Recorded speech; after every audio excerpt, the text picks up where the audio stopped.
Happy Thursday and welcome to the Affairs of the Heart podcast.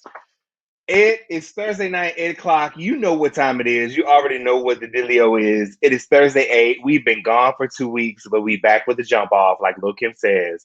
We are here. We are ready to give you all of the tea, all of the dirt, all of the goodness. I'm your boy DQ. SoDebNair is in the building.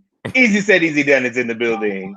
And we are ready because we have taken 2 weeks off and we are ready to give you some of all of what we got. I don't know what we have, but we have some of it.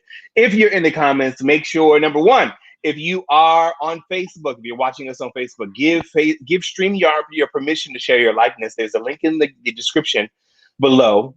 Make sure you click that link and give StreamYard permission to share your likeness and your comments because we want to know what you got to say and how you feel. And if you're joining us on YouTube, thank you. Thank you, YouTube family. We have finally reached 1K.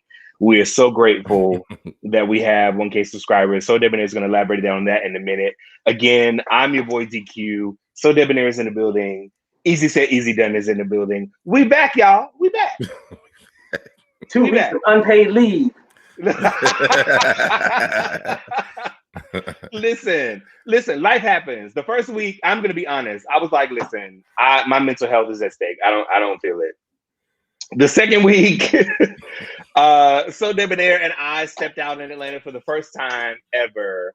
And we are so grateful for that. We'll talk about that in a minute. But we made our very first public appearance as a podcast host. Easy, listen, we honestly, we kept saying we wish Easy was here because it's not complete when it's just the two of us. So like we have to have an event together where the three of us are together. We gotta make that happen ASAP. Yeah, we definitely got to do it. Maybe Black Pride. Here in Atlanta. Easy said he won't be able to because he's gonna be doing something. Me? You said that when he was telling you about that thing he was doing, something you were doing. I thought. Maybe I'm wrong. I don't know. We'll revisit it after the show. All right. What's up, SoDebNair? How you doing? I'm good, man. I've been out in these YouTube streets and I've been doing really good. Y'all would not imagine how ghetto the streets of YouTube are. Like I did not know that it was like this. I definitely want to go ahead and kind of address a few things. I definitely want to shout out Nosey Heaux Live because she's the reason why we hit our 1,000 subscribers. Thank you, boo. Yeah, what's her name? Say her name again. It's Nosey Heaux Live. Nosey Heaux Live. Y'all heard it right. Nosey Heaux Live. I just want to make sure we was all on the same page. That's all. She a Nosey Heaux. Yes, yeah. her tagline is where the message resides. Yeah. With the message, she's capitalized on that too. That's good. Yes. Nosey Heaux Live where the message resides. But she's been really helpful with, helping me build my platform and also doing some stuff with the podcast channel so that we are able to get the channel monetized. We were at our watch hours, but I think because we took the 2 weeks off, the watch hours went down. So now we have to wait till the watch hours get built up. But other than that, everything has been really good. I posted the video the other day on the channel. I've been getting a lot of feedback about it. And I posted it on our channel because I posted it on my channel and a lot of people were responding to it. And I wanted to share that with our ALT's podcast listeners because I thought it was really important. And it was something that I really went through and it's helped people every time I read that letter. So nice. We appreciate you promoting us and bringing us along on your journey as you have grown your personal channel. Because honestly, that's what's happening and it's good stuff because granted, it's like reaching back. And that's the one thing I have about our community. We don't reach back and help other people. Once we make it, we don't do what we got to do to help other people behind us. And so I'm never grateful. Back. They look back. Yeah, we look back. Be like, bitch, you back there? Oh, get off my hotel. Okay. Get off my hotel. Well, I'm about to go in this VIP section, but girl, you sitting there here. Okay. Like we appreciate that.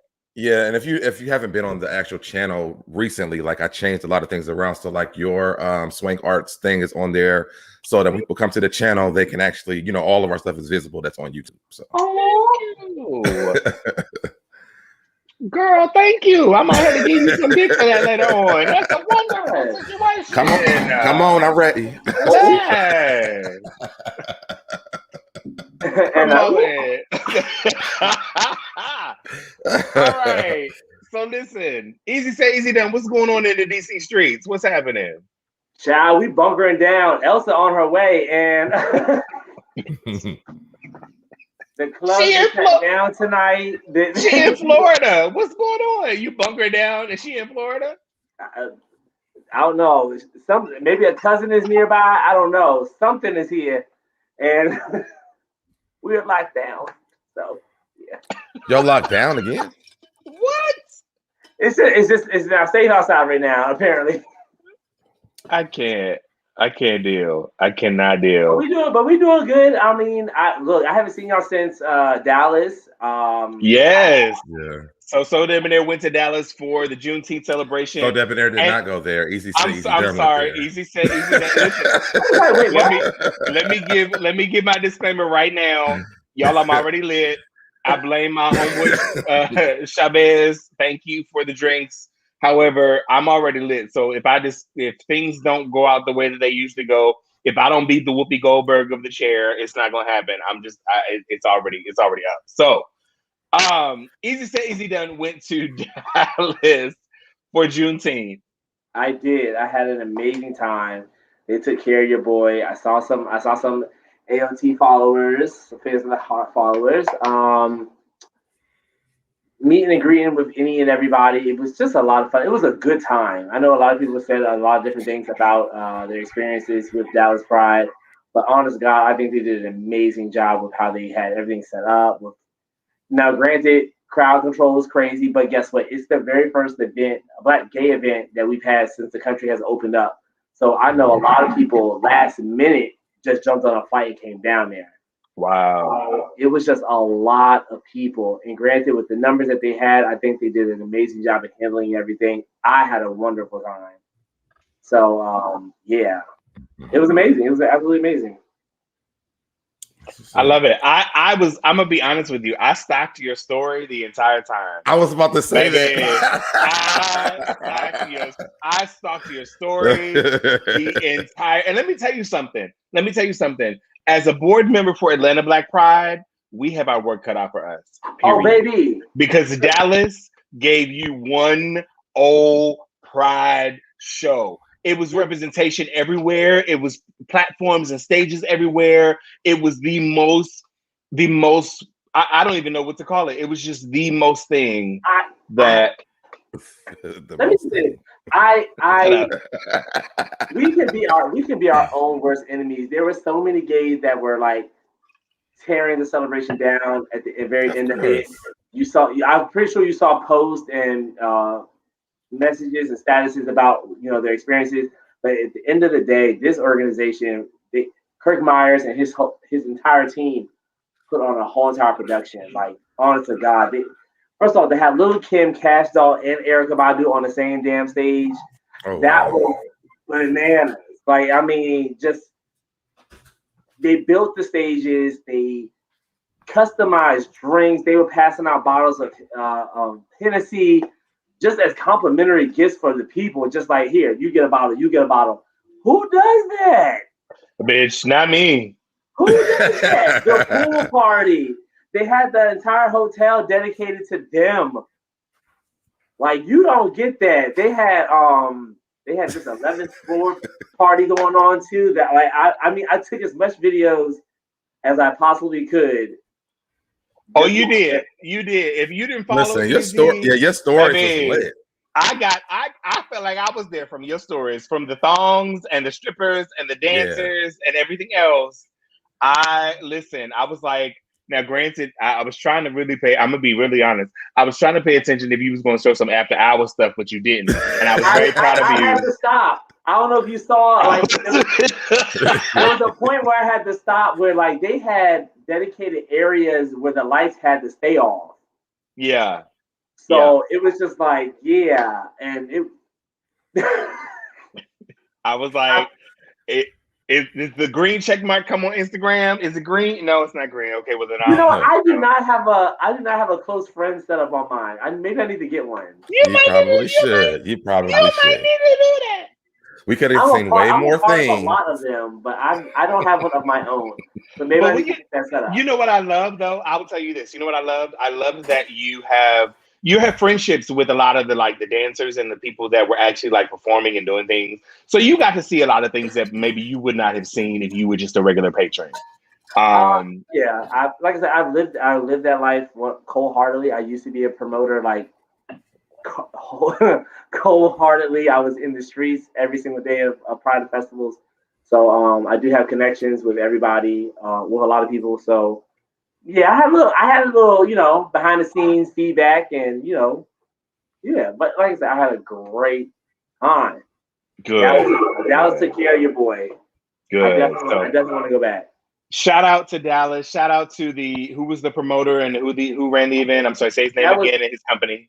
That was Kirk Myers. Good. And anytime you get Erykah Badu and Lil' Kim, it's a party. Period. And Rick Ross. Rick Ross at a black gay event. Really? Shut it down. Wow. I'm out there and perform. And not just come out, he didn't just come out. They say he was hosting, but he didn't just come out there and host. The brother did a full-blown set. Like, I'm talking, he performed every one of his hits. Wow. The world is changing. It did the damn thing. COVID has opened up some eyes, Well, here's the other aspect. As I get into promotional stuff and events and stuff, which is what Swank Arts and Entertainment primarily does, I'm learning that money is money, regardless of who is spending it. So whether I'm gay or straight, if you telling me you got an event and you want me to be there and it's the right price and you can pay it, hey, I'm gonna be there. Yeah, they had another rapper, a male straight rapper there. I believe his name was Beat King, and he was engaging with the audience and everything. Like, it was like such pure fun. Like, such pure fun. Like, they had these giant balls going through the air. He was talking jokes. It was like I said, it was just an amazing time beginning to end. There wasn't there was no dull moments at all. Good. None. Good. Well, we are certainly glad you have a good time. Shout out to them. We have had a full 2 weeks off. Well, let's talk about the event though. So we went to an event together. I was heading right there. Okay. We're on the same page. I was going right there. I was making sure. We were. I'm on it. I'm good. Oh no, we gotta talk about that off camera. Oh, we gotta talk about it off camera. Wait, what happened? Do we?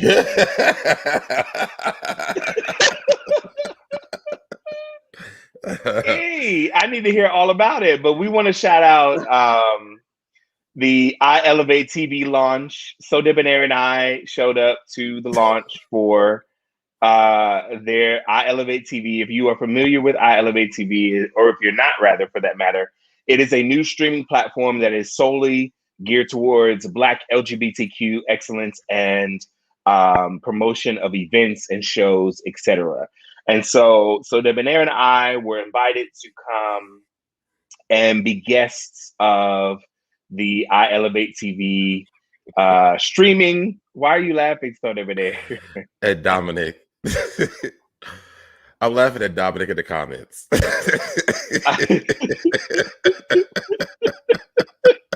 Yes, Dominic always comes with the reverb and the rebuttal. Baby, and lives his life, trust and believe. But we do want to shout out. It is a new streaming platform and service. I Elevate TV is I Elevate Plus TV is what it's called specifically. You can stream the platform and the services, and it is all Black LGBTQIA plus content. Yes. So SoDebNair went out, and I went out. We walked the red carpet. We talked to a couple of people. People were so excited to see us. Shut your mouth, easy. Who are you? We are the host of the Heart Podcast. Let's be clear. And that's the girl I was telling you about. And that's Nosey Heaux Live. Nosey Heaux. Yes. So we thank you so much for your contribution to the Affairs of the Heart podcast. And we're so grateful that you have decided to join us tonight. Thank you so much for promoting us. We got to have you on our platform at some point. So make sure you get with SoDebNair and make sure we can get you on and say, hey, what's up from a lady's perspective? Yes, ma'am. So we promoted the iElevate the launch of their app and their content. Shout out to OC Allen, Oliver Clyde Allen, and the entire team, Onyx, and everybody that is on the executive team for iElevate for their launch. We're excited for their platform and what they're going to bring to our community. And we were just glad to be in the building. SoDebNair, you have any thoughts that you wanted to say? It was a very interesting time. We definitely met some really great people. I reconnected with some folks that I've worked with in the past. It was interesting. So yeah. Yeah, I think that's all that needs to be said. So make sure you go to iElevate. Well, I will say this. I think one of the main things that I did that I liked was that they have a lot of lesbian content. And there's not a lot of lesbian content on the internet when it comes to the series and things like that. So I did like that. Yeah, they do have a great deal of Black lesbian content. Yeah. And I think that is something that we're lacking in our community. So please patronize and subscribe to the iElevate conference. So I'm sorry, they do have a conference, but they do have an app as well. Listen, y'all, I'm struggling.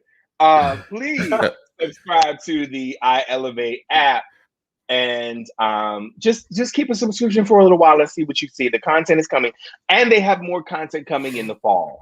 So this is not all the content that you see in the beginning is not all that they have to offer. There is other content, including a show that your boy pitched that we will see coming up in the fall. And your boy, meaning by me, I will be executive producing a show for them. Okay. They reached back out to you. They have not, but I'm confirming that they will. Because I did have we'll put it out there. I had a separate conversation. What's up, Lavelle? Okay. I had a separate conversation during that launch, so that will happen. Let me know when auditions are. We also heard that they want to have a conversation with us as well, so we'll see how that goes. Yeah. Here's the thing, and I told SoDebNair this.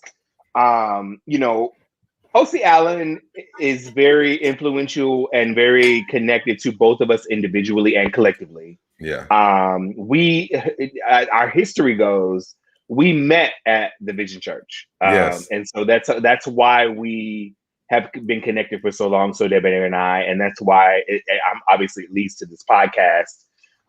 But the point of that is that they know that we're content creators. Mm-hmm. And I would even go so far as to say, because I'm sure that somebody's going to see it that knows them and is going to promote the situation.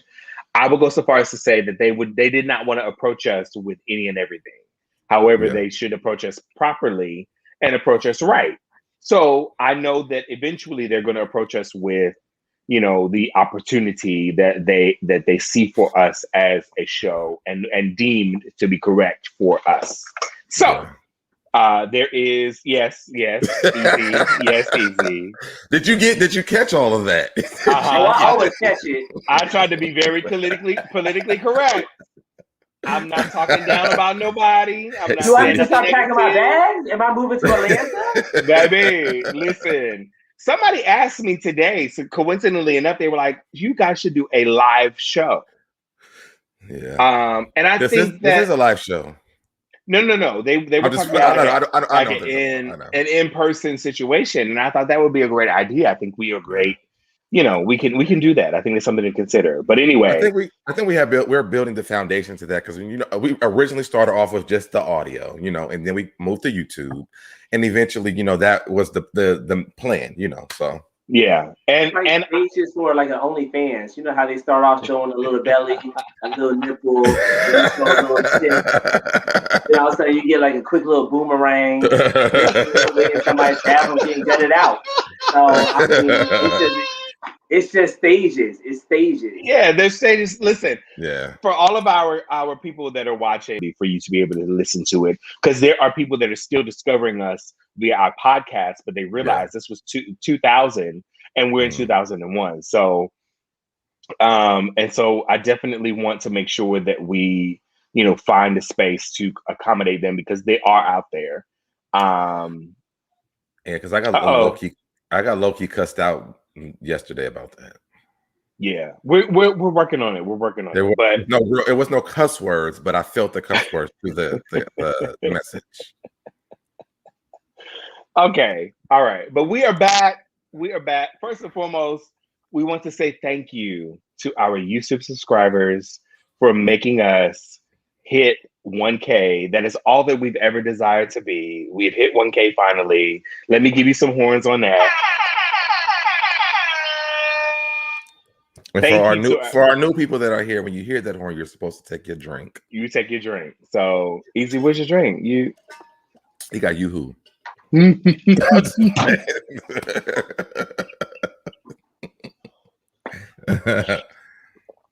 I want y'all to know right now, you are seeing Professor, teacher, Easy said Easy didn't sit on his couch, baby. Because before the live started, he had that jacket on. I literally, when I sat back down, I'm like, oh, wait a minute, something's missing. I need to put something on. There we go. Yeah, I don't know. Everybody's saying the sound went out, but we're back. So as long as we're good, we're good. Yeah, I know Tony StreamYard has been having some issues this week, so there may be some things going on that we don't know, but they can hear or see. But your StreamYard has been messing up a little bit the last few days. All right. Well, as long as we're here and you guys can hear us, we're good. Tony, thank you so much for the congratulations. We're so grateful. If you are not following us on YouTube, please go to YouTube, go to the Affairs of the Heart podcast, and make sure you subscribe and hit the bell. So, excuse me, good Lord, so that you know when we're on. You've been on. That part. Make sure you hit the notification bell. When you hit notifications, make sure you put notification bell on all, so you don't just get some, you get all of the notification when we go live. All right. Whew. Okay. So I got your back. Thank you, because I am struggling. Those 3 Long Islands are wearing me low. Okay. Ooh, so the ghetto. The ghetto. Right. Did we catch up on everything we need to catch up on? Because that's everything. That's okay. Everything. Awesome. I mean, I want to talk about Sha'Carri, but we're not going to talk about her because it's been 2 weeks. But well, I mean, you just can't toss her out there. And who is that? I do. See, SoDebNair is like, who is that? I want to talk about her only specifically because, granted, she is not running in the marathon this year. Oh, because yeah. She's not running anything. She's not running anything at all. Yeah. Listen. She decided to smoke weed. Yeah, but I really want to talk specifically. I want to talk about her. This will be a good kind of icebreaker for the group, and then we'll get into our topics.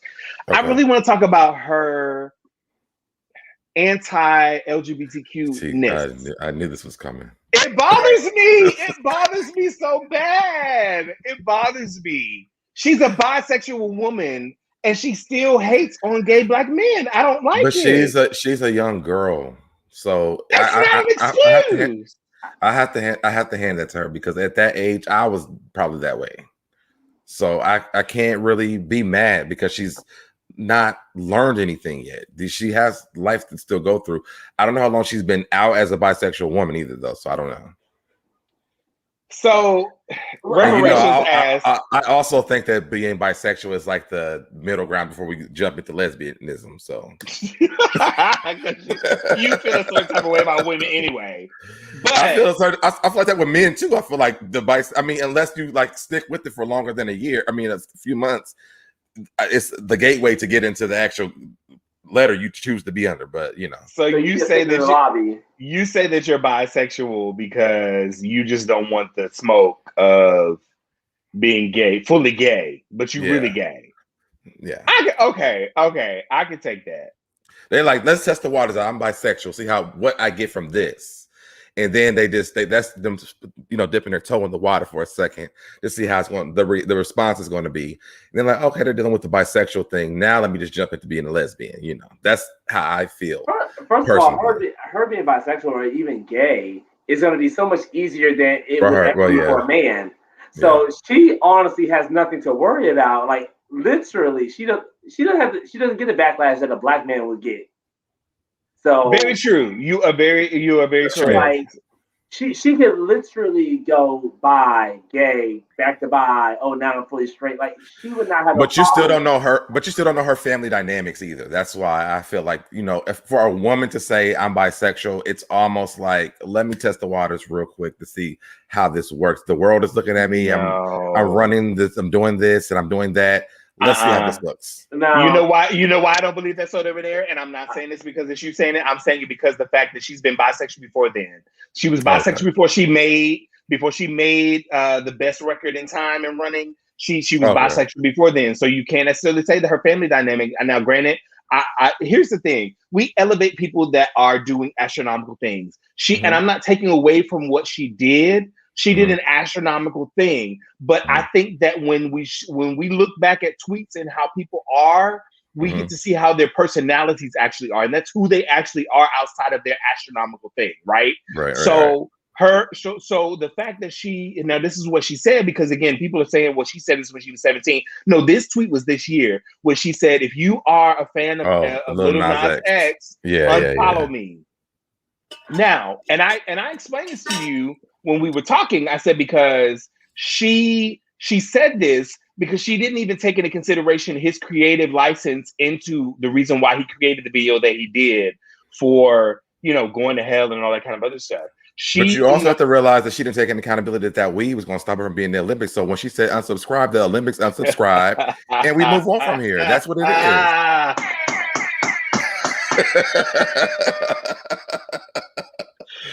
is. She's making a lot of mistakes that just don't make sense. And I'm just counting to her age. I just think she's young. She doesn't understand this because she wants a pass for her smoking weed. But boo, you knew better. Everybody that is running are people who do not smoke weed, but they knew before you had to get tested. There's a time frame that you can smoke weed. Period. I heard something about her mother passing away or something like that. That's why she did it. But girl, there were so many other avenues that you could have taken during that time frame because you still knew that after your mother passed away, you still needed to go run in these Olympics. It's true. And you knew, and you can't tell me that you did not know the possibility of you getting drug tested either. You can't tell me that because I know as a federal employee, as a flight attendant, I'm a federal employee, so I can be drug tested at any given moment. So okay, I'm gonna stay away from weed. I know that. Without a shadow of a doubt. I can smoke hookah all day long, but I know I'm gonna stay away from THC because if that shows up on the test, then they're gonna question my employment. So I know that I'm gonna be tested. I don't never know when it's gonna be, but I don't want to take that chance. She knew that she didn't want to take that chance in being tested, and she knew she was gonna be tested before she went to. She had to have known. Yeah, like you literally went and took the test, thinking, oh, well, because my mom died, this is not gonna show up on the test. Boo! No, this is still there. Like this is real life. This is real life. Meet, what's up? Meet is in the building. This is Easy Say Easy, his best friend. Giving Tarzan vibes with his hair.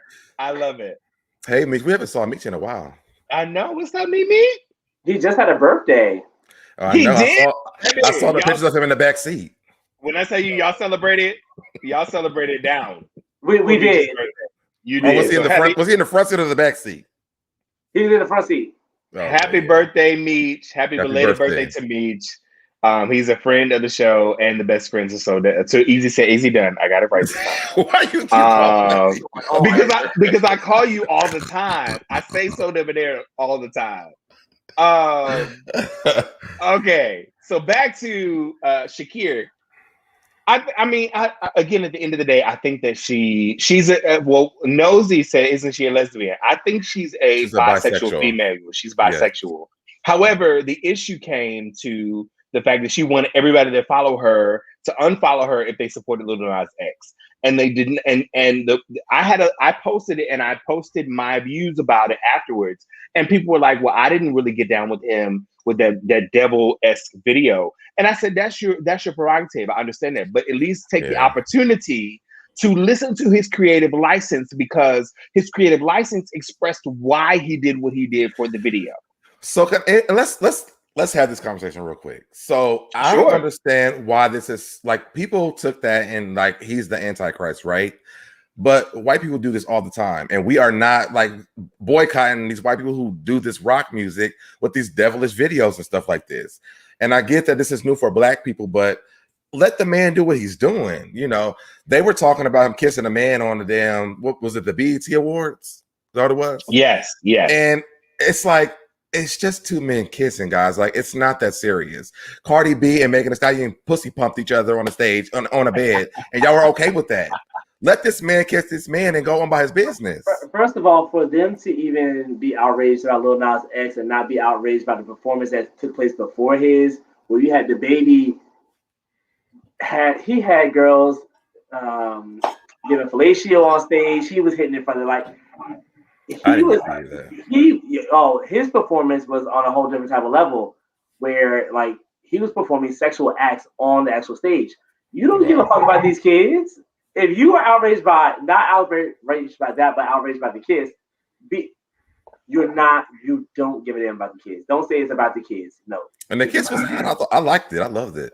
You're a gay man. You're supposed to like it. Well, I mean, but if the kids were if they were not bothered by the fact that Cardi B and Megan Thee Stallion were pussy popping on stage, then they shouldn't be bothered by. They bumped pussies and patted their pussy on the stage, like it's the man. Like, why they're not outraged? Like the record of the year is talking about wet ass pussy. So, side note, really quick. Only Lil Nas X wants you to do is say his name. That was it. Right, Montrose. Hey, Montrose, and we're done. Shout out to David Singletary. He just married the love of his life. And so they just had a beautiful publicized wedding in Los Angeles. So congratulations to David and Jarrell in Los Angeles. Love you guys very, very, very much. And thank you for tuning in. I wanted to shout them out really quick because they just had their wedding. Emotional balls. Go ahead. Yes, just give that energy to me. Yes, Jesus. Listen, they married, and Jarrell, both David and Jarrell are amazing people. I've known both of them for quite some time, so I'm very proud of them and very happy that they were able to marry and make it so public. So back to the conversation. We have a lot of topics, gentlemen, because everybody has a feeling. We're not doing all those topics, are we? No, we're not gonna. Okay. Can we move off the stoner? Like, she did what she did. Like, she smoked the weed. She's not running. We're good. We're good. I got you. I got no sympathy for her. Like, she okay. Did. So everybody that has posted, I'm sorry because everybody wants to move on. But Meech did say thank you for the birthday wishes, and I agree, y'all, on her as well. Everybody kind of agrees with us. And I want to make something very clear really quick before we move on. She was not 16 or 17 when she posted those things about Lil Nas X. That was this year. Just be very clear. Because everybody's like, oh, she was 16 or 17. No, she was not. She posted that stuff this year, and she's anti-Black gay men. So let's be very clear. At the end of the day, she's the Olympics is anti-weed smokers, and we're all and we all win. So we're good. Yeah. And we're moving on. Okay, wait. Can I just add one little? And you don't have to respond back to it. But it really bothers me how some black people have treated this situation where they're like, oh, it's like she was young, or she didn't know, like they're trying kind of like excusing her tweets. But my thing is, if it had been a white celebrity and they said something in regards to the N-word, they would have never let that go. That's true. But I feel like because she's made comments about the LGBT community, it's kind of like, oh, it's just the gays. It'll be all right. We can forget that.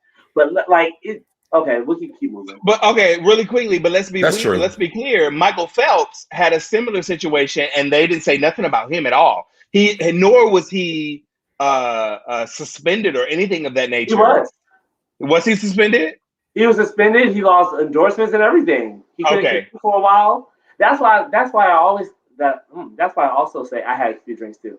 That's why he's drinking you. So sponsored by Easy State. Sponsored by like Easy you State. can't be mad at one because they kind of treated her fairly. They she got the same treatment as Michael Phelps did. And that was some years ago. That was years ago. And don't call for a boycott if you don't want to be boycotted again. That's it. First of all, they weren't watching it no way. Like I wasn't watch it, but I'm glad that she ain't running. They were going to catch the clips that Shade Room was going to post and keep it moving. Stop playing with me. Dr. Rainier is in the building, and so we want to make sure that we acknowledge her. We love you, sis. She's a fan of the show. And she's right. You know, granted, okay, yeah, she did what she had to do because her mom passed. And granted, I saw somebody, here's the thing, really quick, and we're gonna move on, I promise. I saw somebody say that they blamed the people that gave her the weed, not her. They blamed her, they blamed them, and because y'all gave her the weed in a time of her need, and her content, and she was not in the right state of mind. Bitch, like, wait a minute. Now hold on. Now this is what I will say. I do agree with that though, because I feel like if hold on, wait a minute, hear me out. My thing, if my boy Meech was in the Olympics and he said or dancing or whatever, he's doing his thing, and I know the rules and the regulations. Like I know you can't be smoking, I know you can't be doing drugs. I'm not going to allow my best friend to be involved in that type of activity. But the weed man is not her best friend, though. I know. No, I'm just saying. No, hold on. Hear me out. I'm just saying because it wasn't. Supply and demand. Supply and demand. No, you gotta have the right people. I feel like you have to have the right people around you. But not the weed man, though. The weed man is not the right person around you. The weed man want his money. That's it. You know, I'm over it. Done. Let's stop it. You got it. That's just like going to Walmart and saying, if I cannot have food that I'm allergic to, Walmart should not have sold it to me, even though they don't know what I'm allergic to, and I'm dead tomorrow. I'm breaking out. If you come back to the crib and I see you late and I see you lighting up, I'm not going to allow it. Like, you gotta have the right people around you. Like, wait a minute. Have a support system. Have some people that are gonna be around you that will be there for you, because you missed out on a hell of an opportunity. But listen, you cannot wait easy. I hear what you're saying, and I agree to a degree. But however, you cannot. I'm not blaming the weed man. I'm blaming the people that were around her. But those people don't give a fuck about what her aspirations are. How do we know who was around her when she smoked the weed, though? We don't know that. That's my thing. You got to have the right people around you. If you have true people that really cared about you and your dreams and what you were doing, for not just for the family, for the group. We don't know if she went on her own and bought the weed by herself and smoked by herself. We don't know that. That's true. We don't know that. So my opinion. So the only person that you could be blaming is the weed man who sold it to her. But I mean, his responsibility is to sell weed. That's his responsibility. Because his kids ate that night.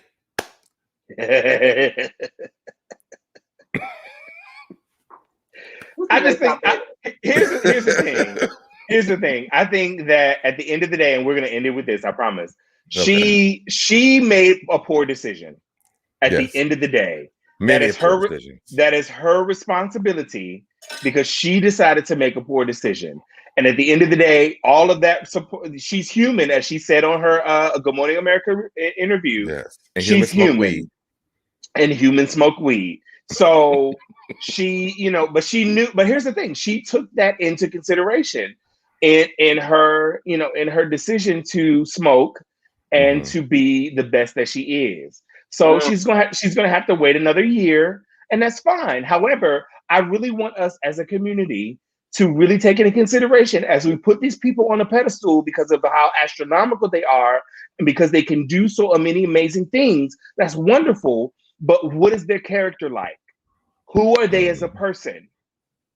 Because at the end of the day, we can sit around and think, oh, she's bisexual, she's for the community. No, that doesn't mean that she's for the community. That means that she likes to get her pussy ate by a female, period. That's it. That doesn't mean that she supports Black gay men. That doesn't mean that she supports trans people. That doesn't mean she supports, trans intersex people. That doesn't mean that she supports anybody a part of the community. She just likes to get. I know. I'm sorry, SoDebNair, because you look sideways, but I really want to be honest because yeah, it's true. You're going to a lot that makes sense, but yeah. It's true. She's not. Granted, I wouldn't even call her an ally to the community at the end of the day because she Well, she doesn't can't be even. an ally if she's telling people that they're subscribing to Little Nas X to unsubscribe to her. She is a woman who is for herself. Yes, Indeed. and Indeed. the weed was for her, and the Olympics was not, and she's not running. So let's move on. All right, we're moving on.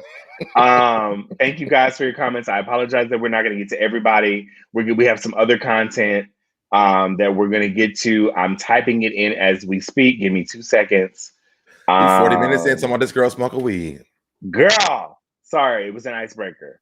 So the next topic for the night is that XTube is shutting down, and OnlyFans aims to move more mainstream and more away from adult content.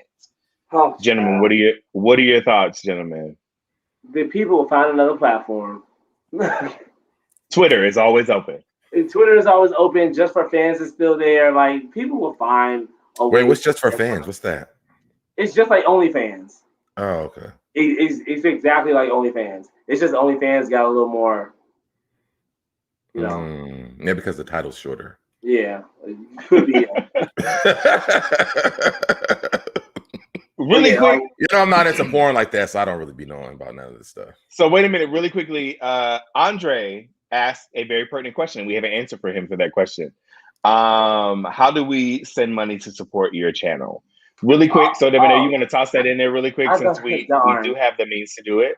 Oh, yes. Support. I thought he was talking about support me. My bad. So yeah, we finally got our own Cash App, guys. So you can definitely do that. We are able to be monetized, but y'all got to start streaming these our videos at this point so we can get the watch hours. But right now, we just have the Cash App and the Zelle. I'm looking at these comments and. So there's a Cash App link. We'll post it a little bit later in the show as well. We intended to do it a little bit later, but since you asked, Andre, here's a way to support us as a channel. You can Cash App us. Any amount is better than no amount. So make sure that you screenshot 99 cents. Listen, it goes a long way. It does. Anything in the double digits, you get a picture. You might. So you say you just said. And we've seen what his pictures look like since the last show. So let's make sure that do we need to revisit that this week? Because I had the same. Yeah. So make sure you subscribe and make sure you donate if you can. We certainly appreciate it. Andre, we're glad to have you. I know you are a new follower. Welcome to the Affairs of the Heart podcast. Hi, Andre. Kay Phillips, thank you so much. I am very grateful that I'm very cute. I appreciate it. Yep, you know what I said. So back to our topic of discussion. XTube shutting down. So I never even ever seen XTube. I didn't even know that was a thing. That ain't nothing before it basically. Oh, okay. XTube is what just for Fans is to OnlyFans. Pretty much, it's free. Okay. But okay, so what does that mean for I think OnlyFans changing their content is going to be detrimental to a lot of people because they've been thriving off of OnlyFans for a while, especially during the pandemic. And now that they're like changing the content and like kicking them off, you know, what happens for these people? I'm sorry. What were you doing? $10 a picture? What is going on? For the Cash App. First of all, you don't know what picture I was going to send. I could send him a picture of you. That part, bitch, because I got pictures of everybody. It may not be me, but let's be clear. Send those to me. I love it. I was shocked and appalled at the said pictures. Yes, we know, LaBelle. We know. Bedelia, is that correct? Is that how you say it? I feel like it's Velda. Sure, let's go with that. First time visiting, gentlemen. We're so glad to have you. Thank you so much for joining us. We are Black gay men from a Black gay male perspective of love, sex, relationships. I learned not to even try to say the names because the names be so confusing to say. I just read the comment and move on. That's fine. Hell, I had XTube, but I'm grown now, though. Okay. All right. Well, we need to know what channel that is. Was your personal videos on it, or you just had like a subscription? Because we know you. I think he goes by Lex, actually, but I'm going to call him Lex. Lex, I think we know who you are and what kind of content you like to put out there, friends. So Tony said, he said double digits means 10. $10. Okay. Got it. Thank you for the clarity. That is cheap. That is very cheap. Listen, if we get 100 people to give $10, you know, y'all been in church, y'all know how this goes. That's 10 different posters for easy though. I didn't say what I was sending pictures of. I was going to say of 10 other people. So because you know he said he does because he's already admitted that he don't send his pictures out. He sends other people's pictures. He's admitted that on the podcast. Way to go to ruin it for all of us. All right, how about that? That part. K Philly says, I'm not paying to watch someone's dick and ass. I agree with this. Because if it's free, so what am I giving you a subscription for on OnlyFans and I will watch a 2 minute and 20-second video on Twitter. I was about to say them 2 minutes 20 seconds be getting you right. That is plenty of time. And Twitter is so good that it will replay it, so you don't have to hit replay and take care of your business. Don't put them all in your bookmarks. All I can do is scroll. Listen, my bookmarks, since y'all taught me about the bookmarks, my bookmarks are lit right now. Thank you, Meech. I love it. Meech taught me about the bookmarks. I thank you guys so much for teaching me about bookmarks. Which makes me wonder what his bookmarks are set up on. That part. So Dr. Rainier says Xtube, is that the same as RedTube? No, it's RedTube. What's RedTube? I think that's another. I think it's another platform like Pornhub. Same for thing. Porn. Yeah. Okay. Yes, and she's trying to figure out if she should be upset or not. If you don't know about it, there's no reason for you to be upset about it. Like I said, I just feel as though there's other platforms that they can go to that they will highlight and that will be profitable for them as well. Well, you said they have for OnlyFans. It's called Just for Fans. Just for fans. So I mean, if they can still make money there, then why not just move over to that? Yeah, and not to mention a lot of them have like Just for Fans and OnlyFans. Okay. So they just got to change their credit cards from one platform to the next. That's fine. Ain't nothing wrong with that. Here's the best comment of the night. We, the bottoms, need Easy's butt workout plan because Pancake.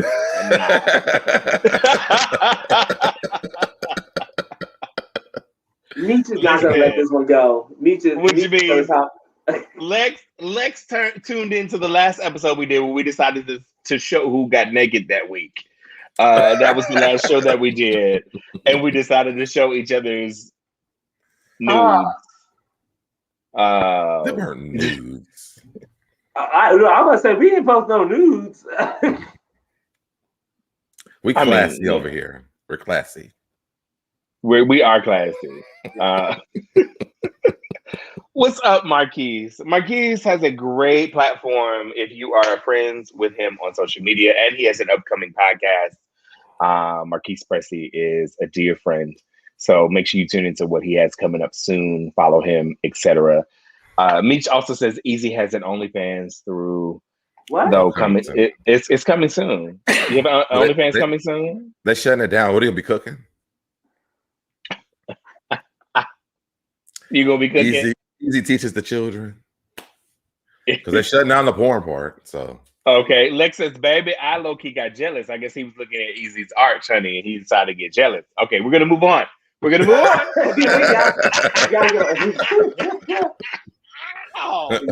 We're gonna move on. My ass a lot lately.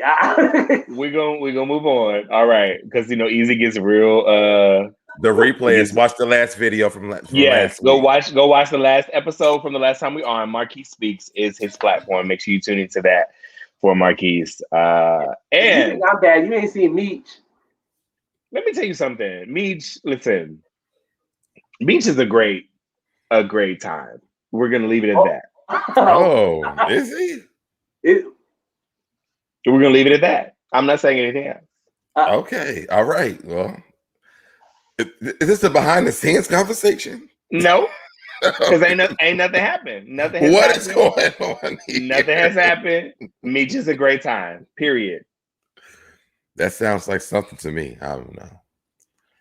It could be my drinks kicking in though. So. I just want SoDebNair, I need when you make your little videos. I need this one right here. I will. I got you. I need Meech is a great time. This is at 50:37. Okay, got you. I will. Timestamps. Thank you. Appreciate that. Because that's going to be a heavy rotation from here on out. Absolutely. I got you. Thank you, sir. Meech is a good time. Yes. Y'all quit playing. Quit playing. I said what I said, and I'm not gonna Meech is a great We're not discrediting that Meech is a good time. We're not. We're totally fine with the fashion that he's wearing. Yep. Let's go to the next topic, gentlemen. Thank you very much. Ready. Let's see. Hang on. Stand by. All right. So, question of the night, gentlemen. One of the questions for the night. What damages a relationship more? No money or no sex? I'm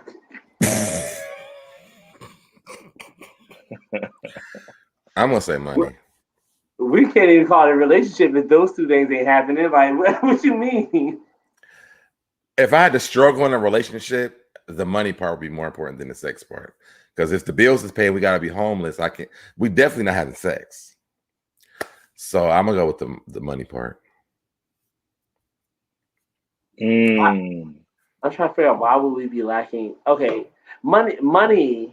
Somebody could have lost a job. That's what I'm saying. Like money.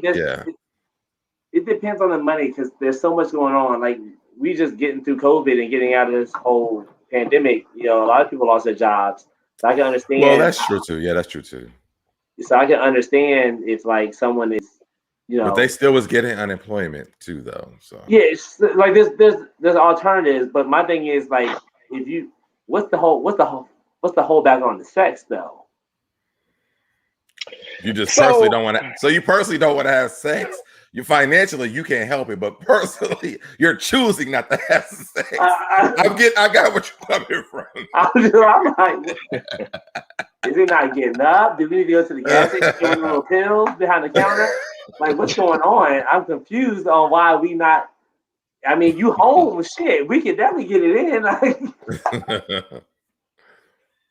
So I think that one of the things that we need to take into consideration is that statistically, marriages, whether they're gay, straight, whatever, they end up in divorce over money. Money. That is a primary issue when it comes to divorce. That is the number one issue, if I'm not mistaken, when it comes to divorce. So take into consideration that if there is no money on either end, or they're not living to the means that they have set for themselves, which is also one of the reasons why on the Black Gay Weddings platform, we talk about not planning two big purchases in 1 year. Meaning, don't plan your wedding and plan the same year to buy a house. Because that, unless you have the financial means to be able to do that, a wedding is a very expensive and very big financial purchase. If you choose for it to be that way. Indeed. And most people do. The piece is always open. Absolutely. That part, and that's $3.99. You know they have a show on Netflix where they get to choose the wedding or the house. No, wait. No, they I know what you're talking about. Yeah, they choose which one they want, and it made me so mad. I feel like if they do season 2, I want to do reviews on it because I was like, the people who chose the wedding, I'm like, girl, you should have chose that house because there's no way in hell. There was a boy and a man living in a house with his mother, and they chose a wedding over a damn house. I said, under no circumstances is this okay. The mother should have said they don't even have an option. They're choosing a house because why would you not choose a place for you and your spouse to live in? I know your mother does not want y'all there 24 hours a day, 7 days a week now. I'm sorry. Princess is here. She said, I can screw myself. I need money. Yes, ma'am. That's my boo. There's another new show coming out too that's absolutely right. Where they combine the house and the wedding together. Like was there an episode they did that? No, there's not on that show that's coming out. There's another new show where they actually combine the price of the wedding and the house. Like they talk about the finances and everything, and they work it out where you get both, which I think is interesting. So it's like so they get married at the house that they buy. Mm-hmm. That's not a bad idea, actually. Oh. Unless you're moving into an apartment, but I mean, that's not a bad idea. Yeah, but on that show on Netflix, they take their budget and they chose the budget, or whether they're going to buy a house or they're going to use it for a wedding. Yeah, that's just crazy though. There was one wedding, and it just happened to be lesbians. It was one wedding that I was like, they spent that money very well because they already lived together. What but the space, but the space that they had picked for that wedding, because the lady who got the people who hosted it, they got them like really big discounts.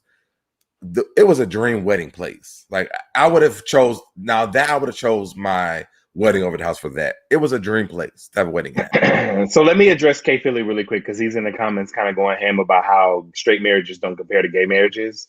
Mm-hmm. They're not a monolith, friend. They're not all the same. What a monolith means is that they're not the same, which means that they do not all involve children. That is not the case. What I'm talking about specifically is that gay marriages and straight marriages, whether you're getting married, period, it's a financial burden. So what I mean by that is you should not do two financial burdens in the same year.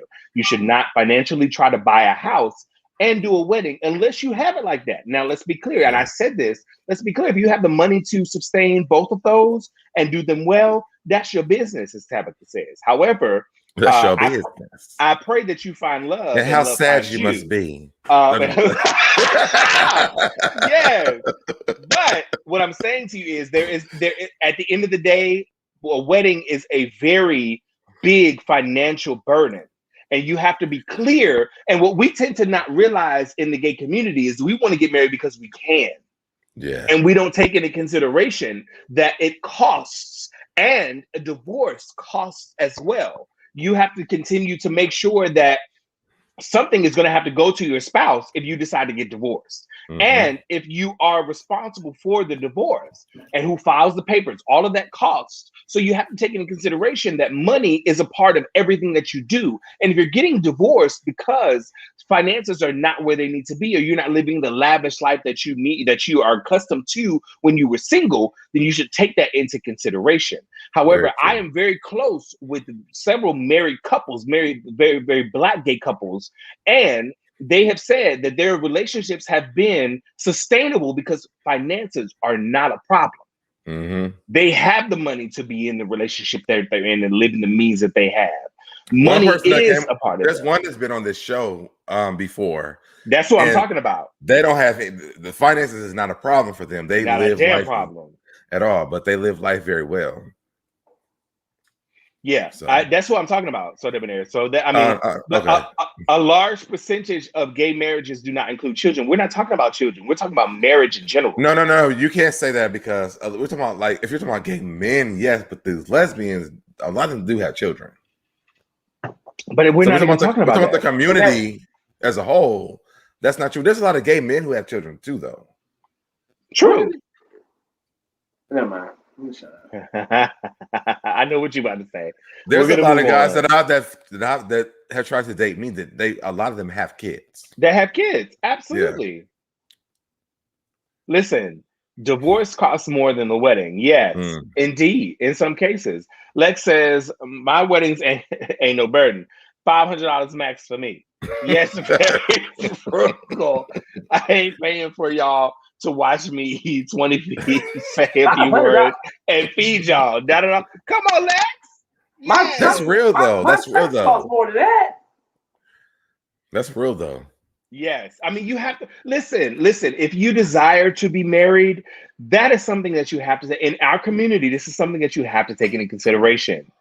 Finances are a big deal. And if you do not have the money, if you do not have the cash in your savings account or your bank account to live the lavish wedding that you see on Black gay weddings, which I'm a part of, on those platforms where you see all these beautiful photo shoots and all these elaborate photos and weddings and things, and these vendors and things that are paying for, that you're paying for to have them at your wedding.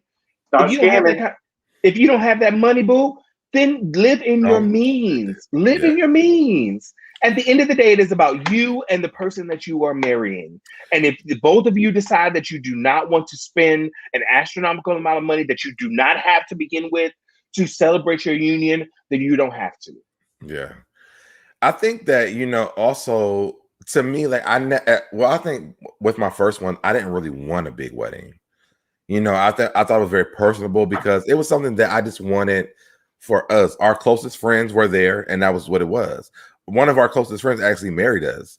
I don't think I would love to have a big reception though, with my friends. A lot of us are doing the that, fact friend. that we got married. You know what I'm saying? Because I feel like that's more for everybody else. But the marriage part, I would love to have something that's very small, personable for me and my partner, and so that we can kind of share that moment without the who's going to sit on the front row, who's going to come in here, who's invited to this and not this. Like, I would love, even if I do it again, I would still want that. I want that part to be for me and my partner. I don't want that to be a stress point. Yeah, I agree. I agree. If you do what's within your means, period. Yeah. Do what's within your means. And as far as what's more damaging to a relationship, to get back to the topic at hand, I really think that, money.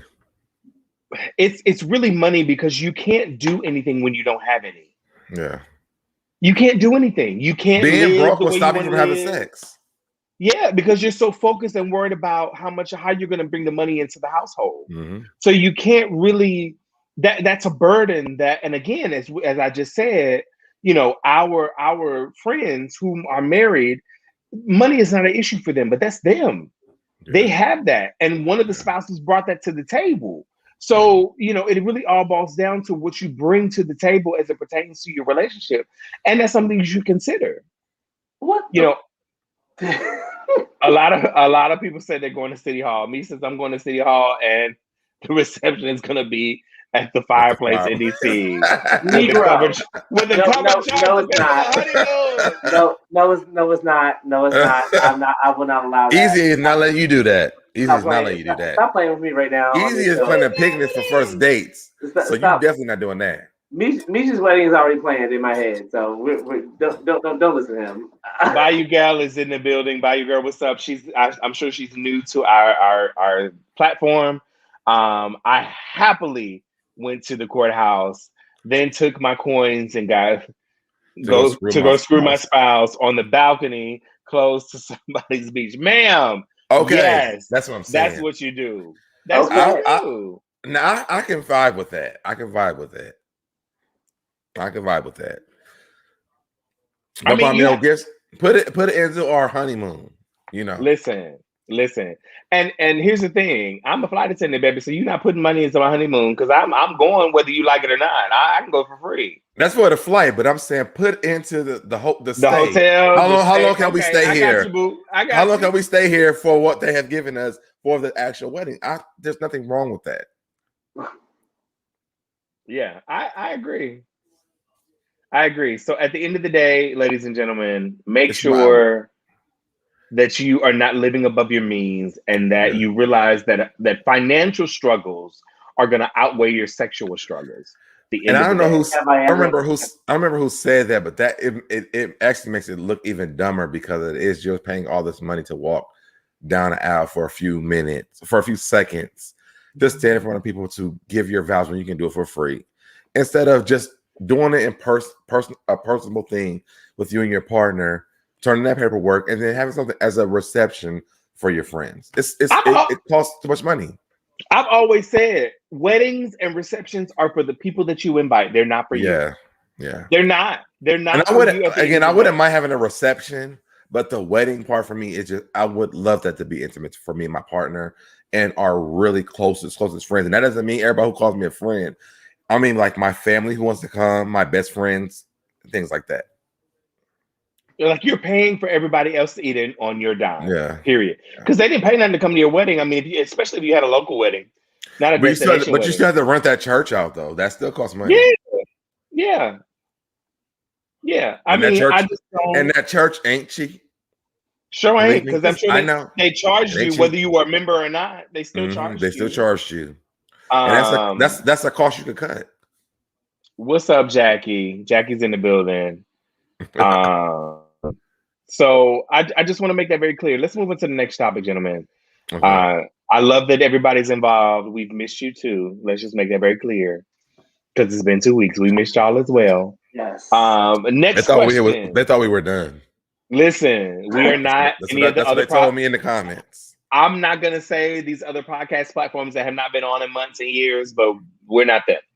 All right. Listen, I'm gonna tell you this. I told them, I said, we don't take breaks.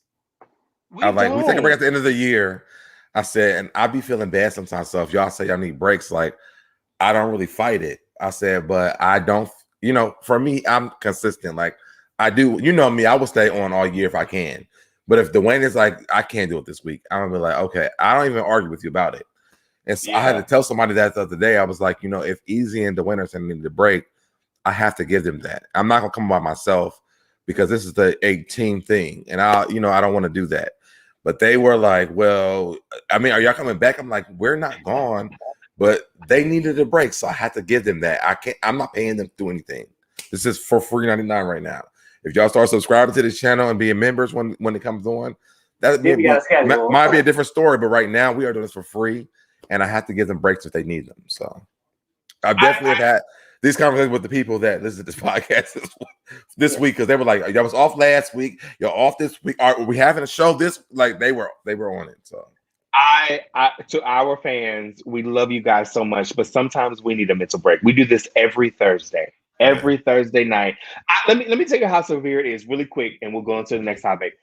I make sure that my work schedule, I'm off on Thursday specifically just to do the show for y'all.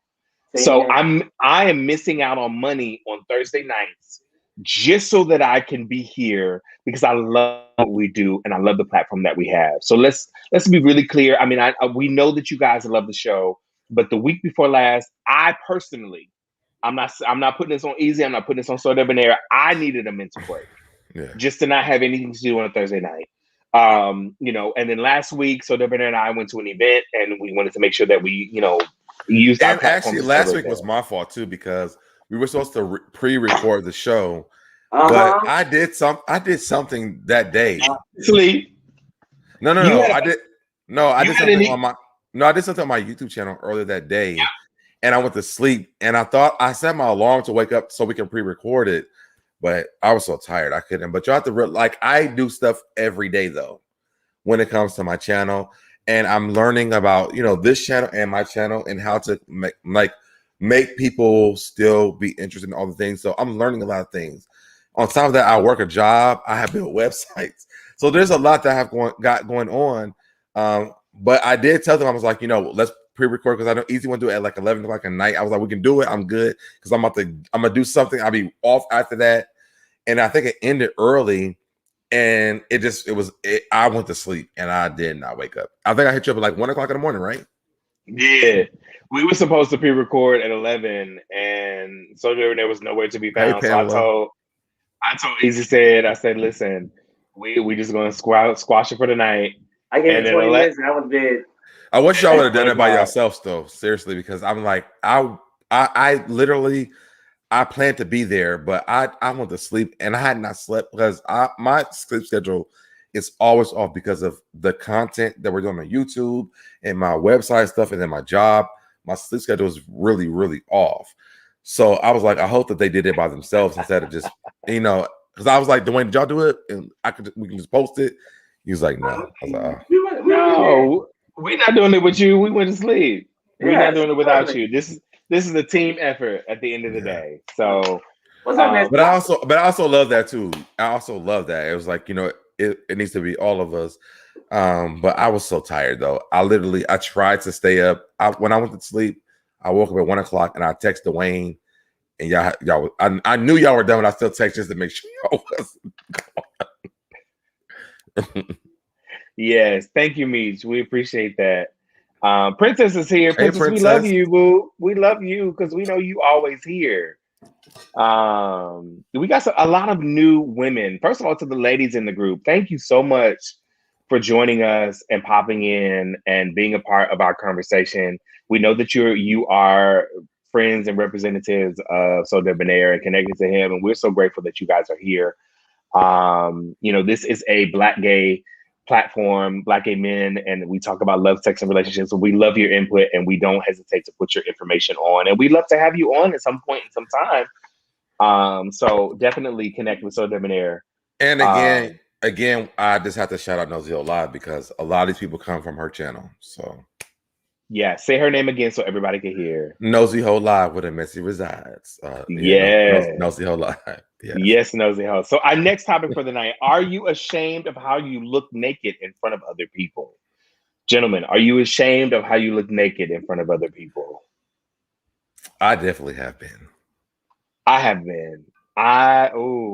Let me tell you something. I lived in New York for 10 years, and that means walking around, going to subways, climbing stairs daily. And I was very small, and I didn't realize how small I was until I moved to Atlanta and started driving everywhere. And then I gained a whole bunch of weight. And so now I'm like, I'm a thick dude. And I don't know how I feel about it. I think that I know I have been, when I moved to New Orleans, I lost a lot of weight. And my weight goes up and down all the time too. So when I'm smaller, I feel more confident. But when I'm in my regular weight size, I do feel very unconfident about it because what you saying? Yes, I'm heterosexual and here for Deb. And yes, by the way, knows that. Yes. Yeah, I do feel like that because I feel like as a gay man, it's almost like a key in the door if you have a nice body or you're smaller. I feel like people sexualize you if you are a bigger guy because they like a certain type of guy sexually, but dating wise, it's hard. Okay, so gentlemen, let me tag onto this question because I have had the idea that our community as Black gay men, we objectify the abs and the chest and the person that's in the gym consistently, right? And at the end of the day, the core of our community do not have those kind of bodies. We don't look like that. We don't. There are some, chubby men, there are some thick men, there are some, that will never achieve the body that is so desired and praised in our community. So how do you guys feel about, what is publicized versus what is reality?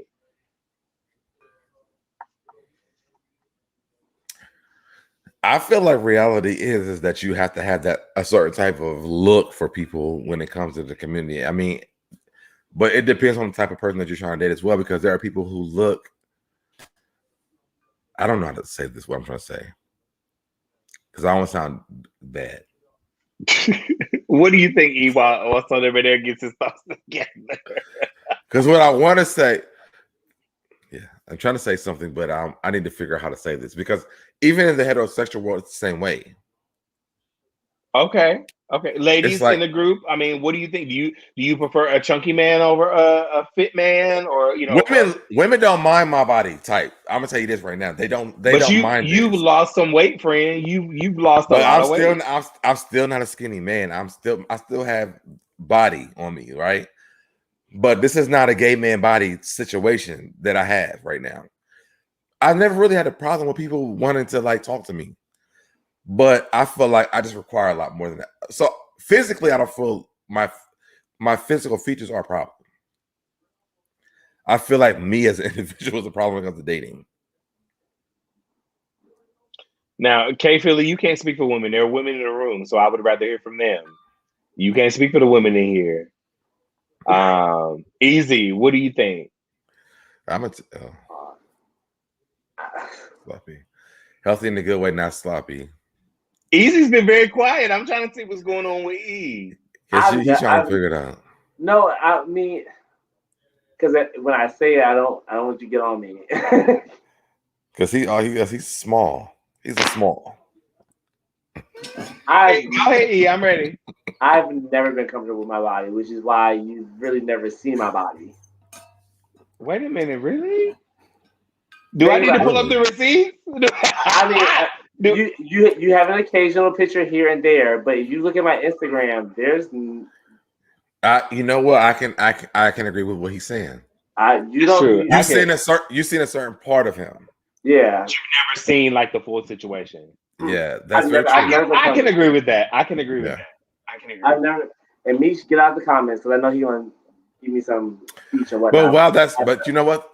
That's crazy though, because it's also you're a lot smaller than me, and for you to have that same type of issue, it's really like wow, like we all deal with different type of things. Because I wish I could be in your size, but I would be like take my shirt off every day.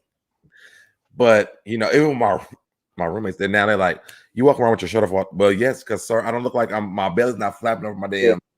You'll never see me shirtless. You'll never see me like it's just not happening. Because me personally, I'm not comfortable with my body, and that's just me.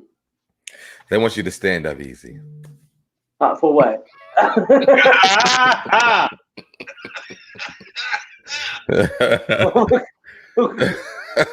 Diana said, "Stand up." So they can see your shape. Yeah, there's nothing on below the waist. So to our new followers, Easy does not wear pants generally when he does the show. So let's be clear that he's never going to stand up. But if anything, you should follow me. Oh, it's not on there now. It's not. I'll take it. There you go. There you go. See, if you follow me, yeah, you can see my images on my Instagram, and you can get a good judge of character. I'm. How about this? I'm 6'1" on a good day. I am 180. I am currently 186.3 pounds. I feel as though I have a swimmer's body. I've always had a swimmer's body. At the end of quarantine, I was weighing like 2 something, and that wasn't really cool with me. So I got back to running again, even though it's just around my block. But I lost that weight, and I got right back down to 186, where I'm comfortable at. But at the same time, like it's a comfortable weight, but I don't feel like I have a comfortable body. Like I'm not comfortable with my body. I feel like that's it. I think in our last podcast, if you go back to the last episode that we did, we showed body images of at least Easy and I. I don't think so, Deb, you didn't participate. But we showed.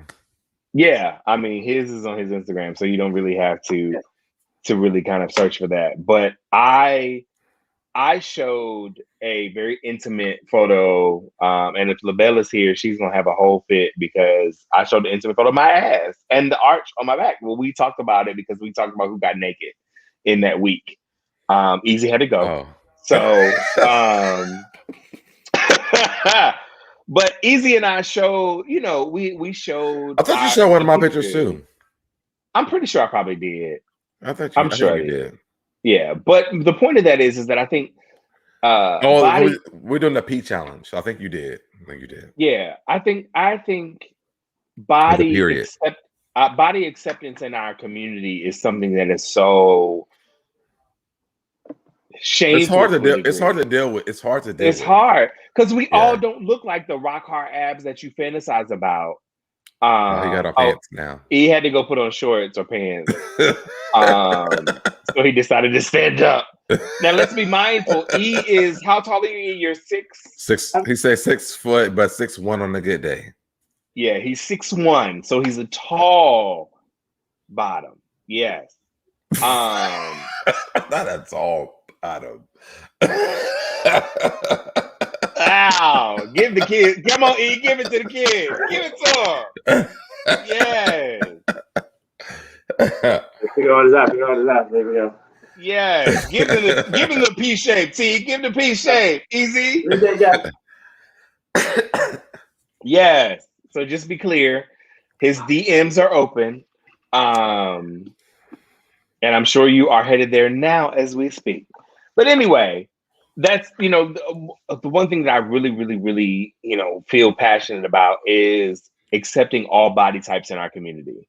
Yeah. Period. We're all not the same. Yeah, we actually did have.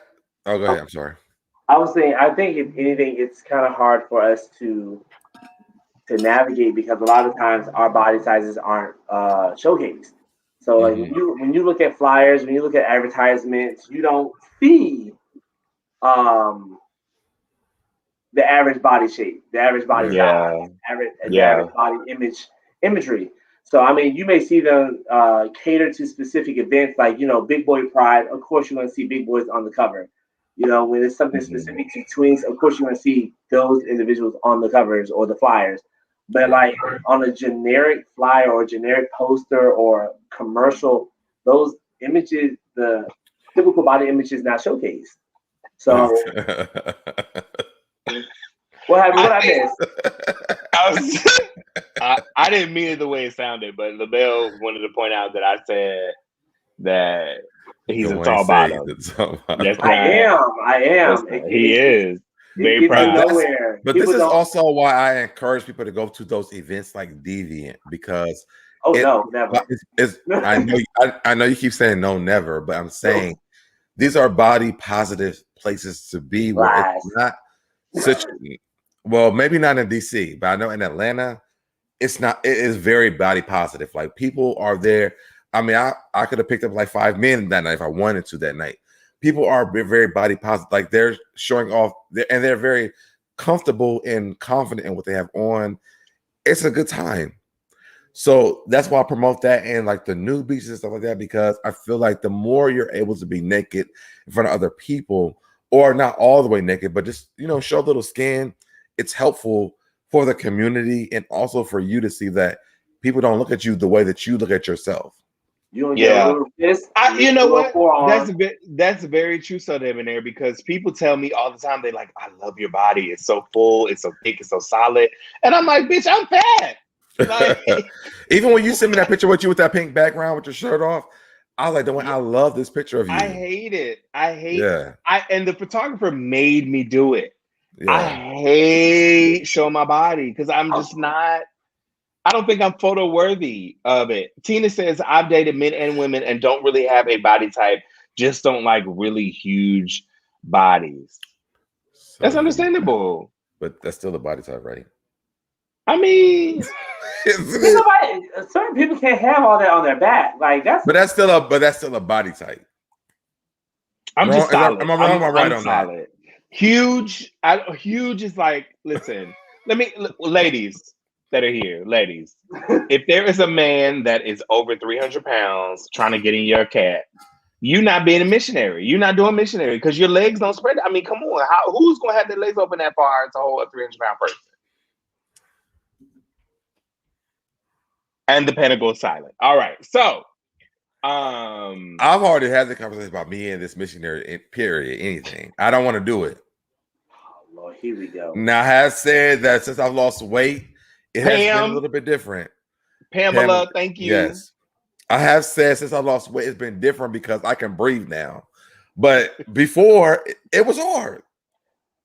Missionary was not what I wanted to do because my legs is on my stomach. I cannot breathe.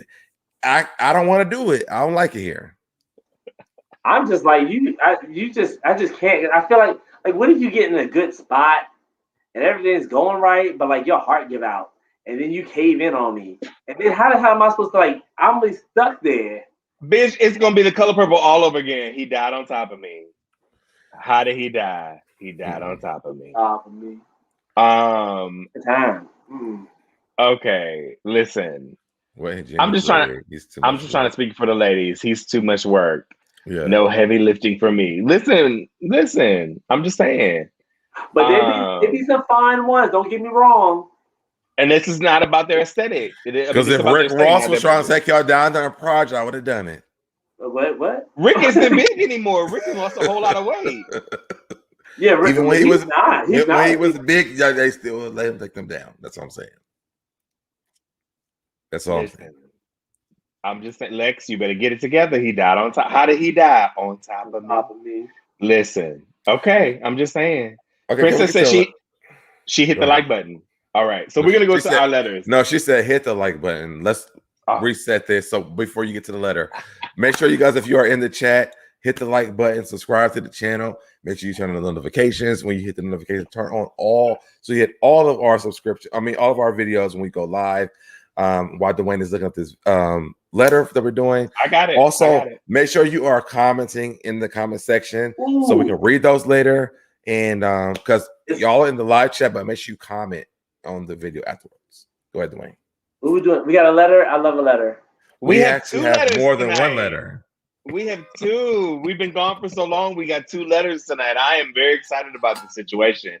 So we do a segment called Dear Heartbeats. These are our fans. If you are a fan of the Affairs of the Heart, you are called a heartbeat.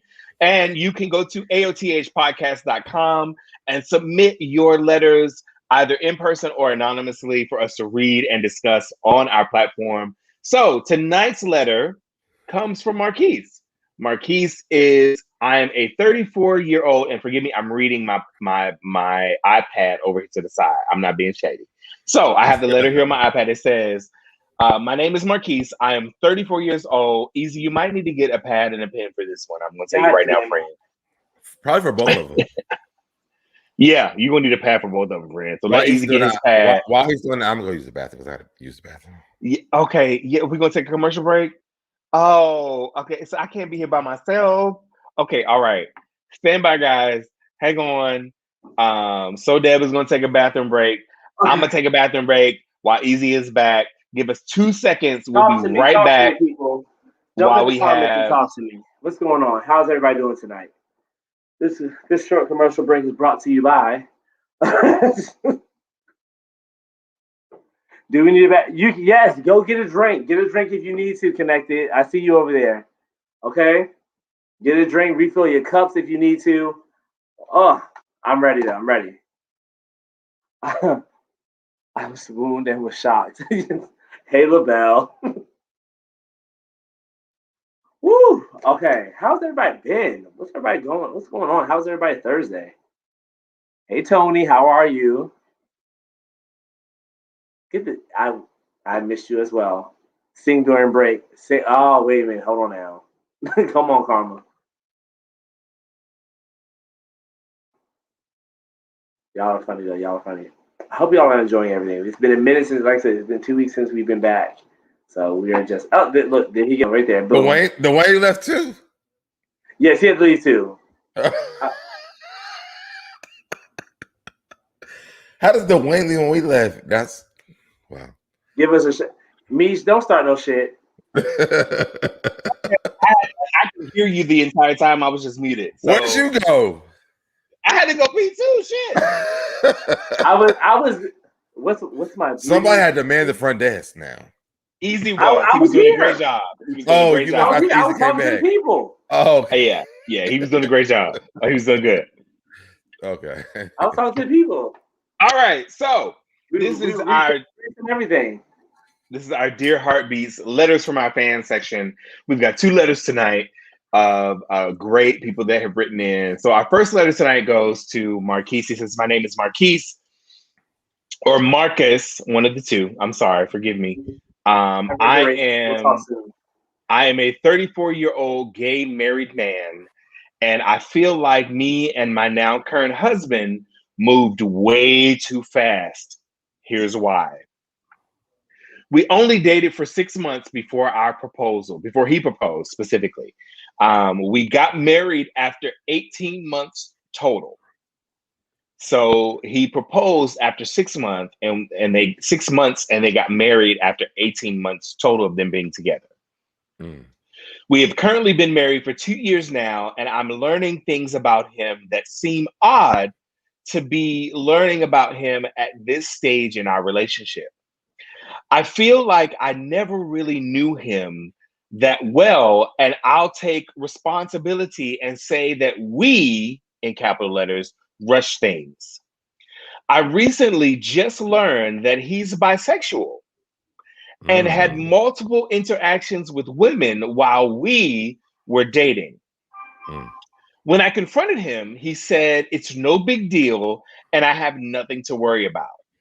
He says he doesn't have to have women, but then turns around and asks me, would I be open to a threesome with a woman? He keeps saying he's joking, but this joke comes up often. I'm gay, and I feel weird being with a bisexual man.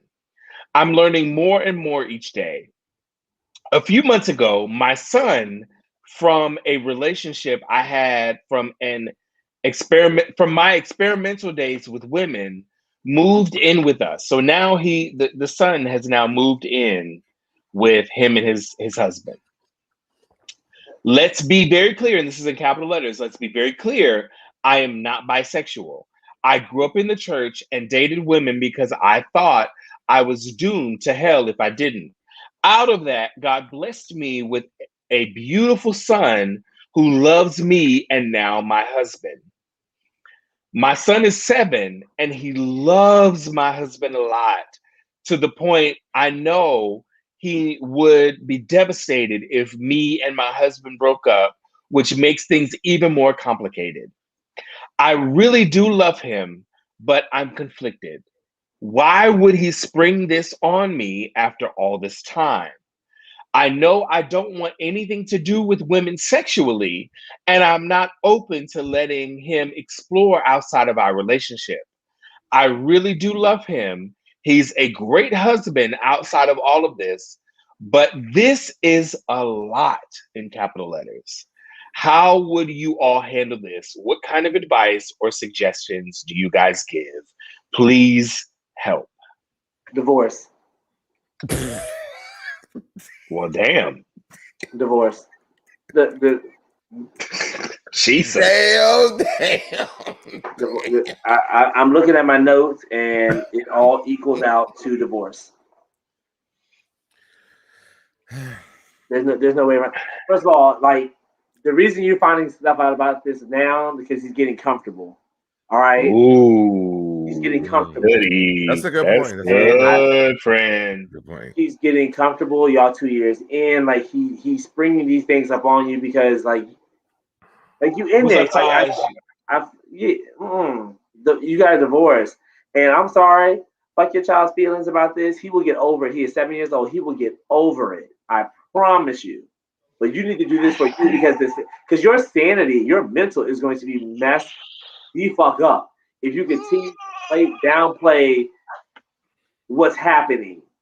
Like you're staying because of the child. No. First of all, that don't work in straight marriages. Like it's not going to work in a gay marriage. No. I'm sorry. No. That child is 7. He will get over it. So SoDebNair, what you got? Because I do have something, but I want to wait. I want to give you the platform to say what you have to say. I mean, I understand the fast thing, so I do understand bitch that part. More than anybody. Yeah, so I can relate to that part. And I also had a stepdaughter at that time too, so I understood, the responsibility of all that. That's right. He does have a daughter. Yeah. So I understood the responsibility that we still have a good relationship to this day. And she just had a baby, didn't she? Yes. You're a step grandfather? I'm sorry. But I'm the most sane person that is able to talk to her too as well. So I kind of understand this letter because it's almost like I get it. We move fast and then we learned some things, right? What does concern me is that the bisexual part, and we've talked about this in the podcast many times, and we've told our different perspectives of this. And this is one thing that I've always been afraid of, is that when it comes to this, are you asking me to be a part of this bisexualness? Because I can't. I will not. Like, no ham, tomatoes, greens, none of I can't. So wait, what? I think he meant to say greens, beans, tomatoes, honey. Tomatoes, yes. Ham, ram, salt, whatever she said. I can't. Like, I don't want to. I can't. Because I know that I'm a gay man. I think the person clears that up, that I'm a whole gay person. So being bisexual, and you are, first of all, you cheated on me while we were dating. Wait, where did you get that? He said that he was with women. Yeah, he said while they were dating, he was with women. While they were dating, he said that. That was in there. You ready? Let me go back. Wait. It's in my notes. You ready? I need to go all the way back because I missed that completely. I was just reading. Well, while Dwayne's reading, make sure you guys are liking and subscribe to the channel. When you turn notifications, hit all so that you get all the notifications from this channel so that you understand when we're coming on live. Really quick, Denise, welcome. We're so glad to have you here. First time here digging the topic. Hey, Denise. What's up, Denise? We're so glad to have you, boo. What's up? I don't recall him saying that he was with a woman while they were together. He said that while they were dating, he was having sex with women. While they were dating, not during the marriage. He said that. But while they were dating. Okay, so let me just go back to reiterate. I recently learned that he is bisexual and had multiple interactions with women while we were dating. You're correct, gentlemen. Dating, yeah. So I got my notes. So he literally committed. He admitted that he was cheating. And you already know how I feel about that. Yeah. Edible arrangements. Can we get a sponsorship?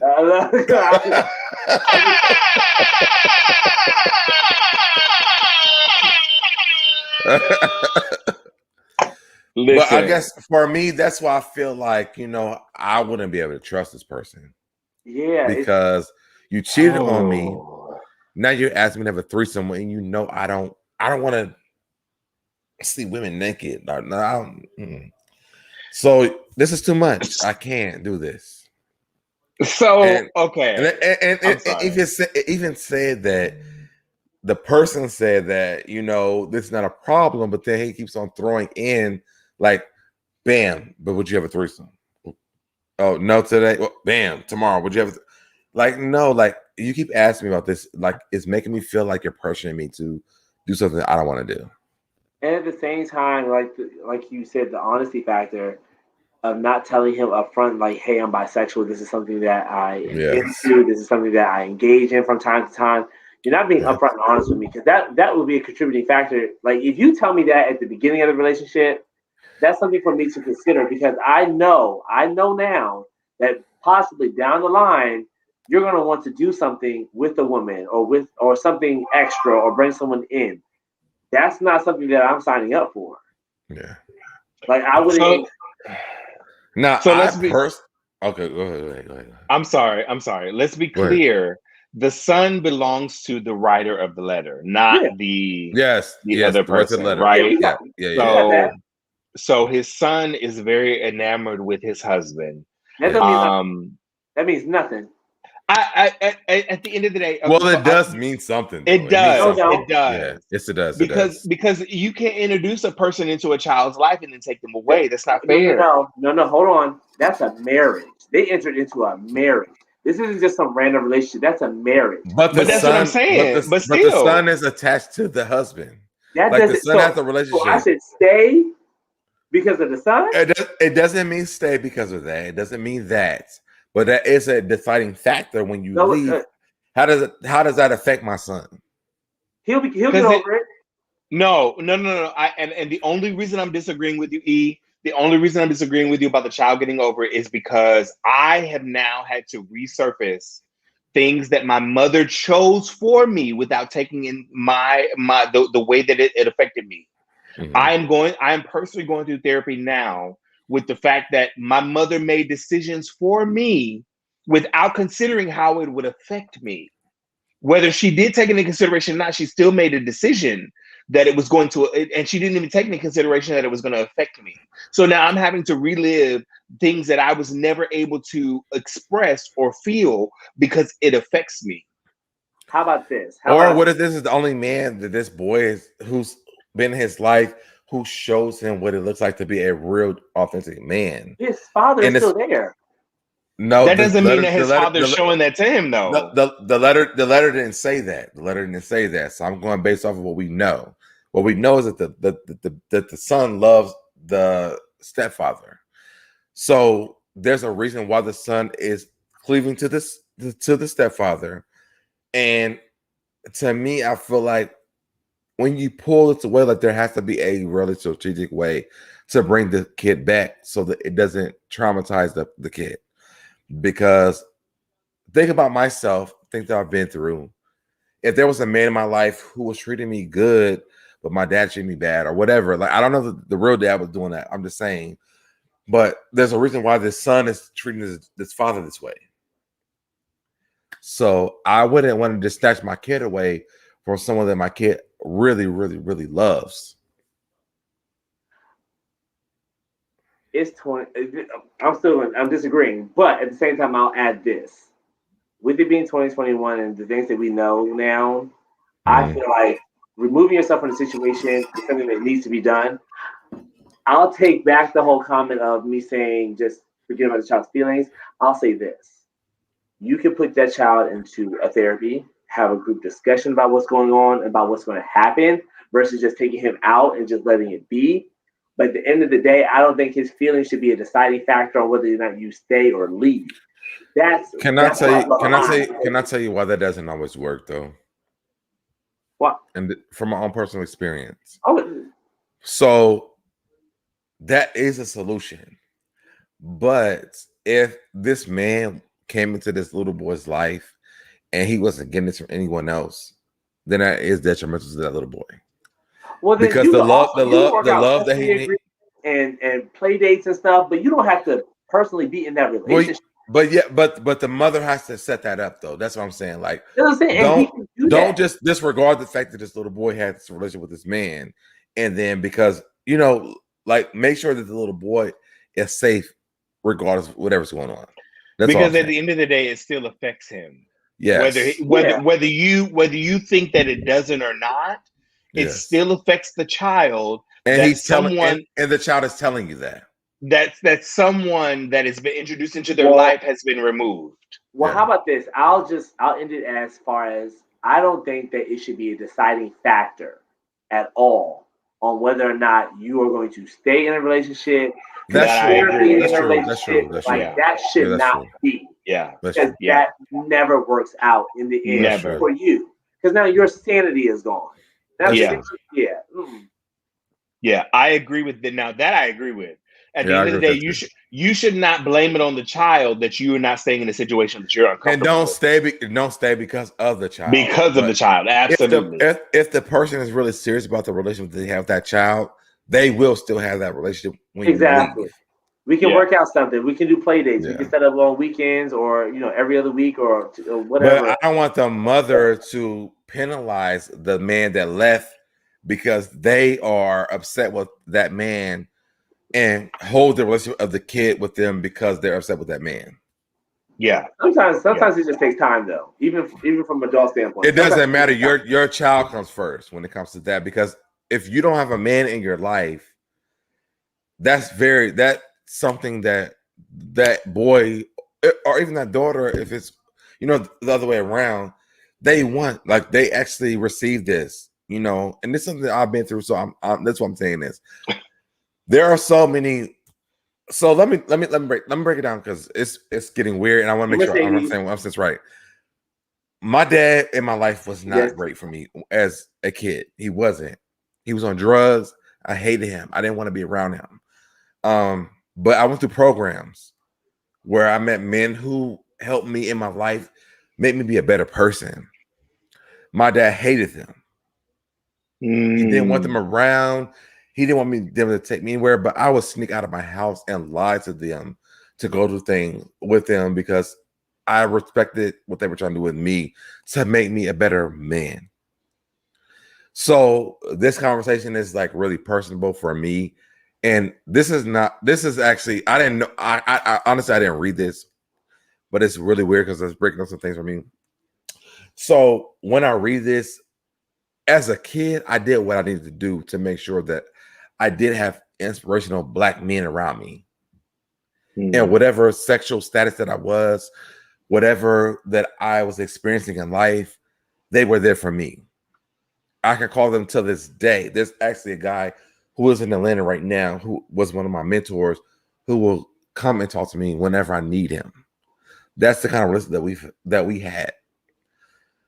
I don't think that you should not explore those situations when it comes to this, because sometimes you don't know how to ask for help, but sometimes it's the other person who sees you need help and let them help you. Yeah. I can understand that. I mean, granted, I feel like I got off track. But no. remember. You're good. I think that we are focusing on the child, which is a very pertinent part of the conversation. Yeah. However, I do want to kind of shift us back to the bisexual, component of the conversation as it pertains to the writer Marcus specifically, or Marquise. Forgive me if I'm mispronouncing your name. Who is expressing the fact that he has just learned that his husband, whom he's married, is now bisexual. Now, granted, let me say we went on the kid. That's what it was. We went on the kid. We did. However, I do want to stress the fact that we don't necessarily know that the husband is bisexual. He has said that the husband is bisexual. We don't necessarily know for sure, because the husband now has not. That's not true. That's not true. Has not confessed that he's bisexual. He hasn't said so. But the letter said that that he's throwing in the pocket that he wants to have a threesome with another woman and the person. That is not deemed someone to be bisexual, and I want to make that very clear, because that deems them to be sexually curious. Now, granted, because he's already had sex with women before he likes it. That doesn't, again, and this is because I know maybe I read this letter wrong. No. Y'all are gonna demonize me, but I'm gonna really try to make this really clear, and I'm gonna say this. Dwayne, it's not about demonize you. Let me say this. It's not about that part. I think that you need to hear what the letter actually said. What the letter says is that this man is a bisexual man. It actually says this part. No, hold on. And what it also says is this. Hold on, Dwayne. I got you. I got you. Hold on. Wait. What it also says is this: is that this person who's a bisexual man is dating is not a bisexual person. They don't want to have bisexual sex, and the husband keeps on throwing in the hints that he wants to have bisexual sex. So let's say that he never said. So let's say that he never said he was a bisexual. Let's take that part out. What he is doing is throwing up in the relationship that he wants to have a bisexual threesome with the husband. So let's lay it there. That's a problem. I think with if I'm the husband writing the letter, and I'm already having, I'm feeling some type of way about this situation, he's using the term bisexual, but it hasn't been confirmed from the husband. Thank you. It's just that the husband is wanting. Hold on. It's just that the husband is wanting to bring in a female. So it's not necessarily because he's trying to be politically correct with the whole, with the community and everything. That's what Dwayne's trying to do. But I understand both sides. So the only reason. What is it? What? Okay, explain to me what the two sides are, because I don't understand the two sides. Listen. I got you, E. I got you. The husband has not said heads or tails of him being bisexual or being gay, and this is not to dissect it, but it's important. And the only reason that I'm putting it out there like this, he hasn't. And the husband, the writer, the one who wrote the letter. The one who wrote the letter has called him. The one who wrote the letter said, the one who wrote the letter confirmed that he's not bisexual. He said, No. Wait. We're talking about two different things. I'm talking about the husband. I'm not talking about the writer. Okay. I'm talking about the husband. The husband has not confirmed. No, because he's not the writer of this letter. The other person is. But he's trying to make the husband have bisexual sex, though. He has made jokes about it, but that does not necessarily mean that he's bisexual. And the reason, let me bring it home. The reason why I'm pointing this out, let me tell you why I'm pointing it out, is because what we tend to do in this community, in our community as Black gay men, is that we do not allow ourselves to be sexually explorative. We don't give ourselves the space to be sexually explorative. And at the end of the day, I'll give you that. But no, let me explain why. Go ahead. Whether you agree or disagree, that's your prerogative. Whether you agree or disagree, we don't give. Prerogative. Thank you, Bobby Brown. We do not give ourselves, because at the end of the day, listen, we're forced to come out, whether one way or the other. Right. And let me explain that. We're forced to come out, whether we voluntarily came out to our family, or whether we were forced by somebody telling or them finding out, or whatever the case is. So we really, at the end of the day, don't know who we are sexually. We fall into categories based upon our experiences. So, okay, we say, all right, well, I'm gay because I like being with men. I don't really like being with women. I don't like, I don't like the vagina. I don't want anything to do with it. Whatever the case is, whatever your experience is, we don't like it. So that's we end up falling into those categories. But there are big parts in this. Let me finish. Okay. That we make up based upon the white LGBTQ system. This is what we discovered. This is what they put out. This is what they put out. That's not what this is, though. But I'm asking you to listen to me. I hear what you're saying, but this is not the situation. The situation is very clear. There is a bisexual man, and there's a person who is a full gay man. He's not committed to that. He's not said. This is the writer's perspective. The writer says that I am very clear. I am not a bisexual person. That's not who I'm talking about. I'm talking about his husband. I'm not talking about the husband. The husband said that he's bisexual, and it's not a problem. But he also keeps on baiting the person who says I'm gay about this situation being a bisexual situation. The letter says this. No, the writer has decided that his husband. No, the writer says that the husband said this is not an issue, but he also keeps on baiting me into having a threesome with another woman. He didn't say begging. He said that he keeps bringing it up jokingly. I'm saying the word baiting. I'm saying the word baiting, but it is because one, I've been through this before. So I understand, not with women, but I know what this looks like. The person is telling you the situation. We have to look at it in our own eyes, what you all are doing. So that's not wrong. But for me, I'm looking at it as what it is. The person that is bisexual are bringing up things, trying to see if their partner is okay with it. Well, are you okay with? Well, I like this girl. What you think? I don't like that bitch. Okay. 3 months later, what you think? She's cute. I don't like the bitch. And it's like he's baiting the person. And at the end of the day, the person doesn't want to have sex with a damn woman. Go ahead, Easy. I'm sorry. I think that the only thing Dwayne is really trying to say is that we, as the audience, do not know whether or not he is bisexual, gay, straight, whatever. Who? Hold on. I'm asking, who are you talking about? The husband, not the writer. We're talking about the husband. We don't know because the husband did not write the letter. We only know these things because of the writer. He said that though. So the writer is giving his synopsis on what he believes.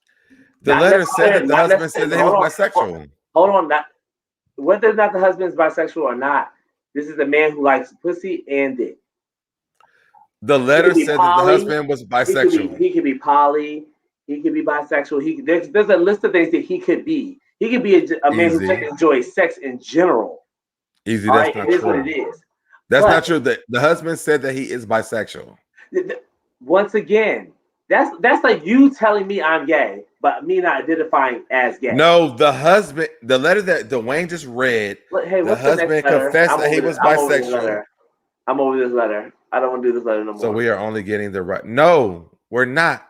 The husband said that he was bisexual. The letter said that. So Tony asked, "What happens to the advice that we're supposed to be giving to this man?" Oops. And so listen, I already gave my advice. I said divorce. What's the next letter?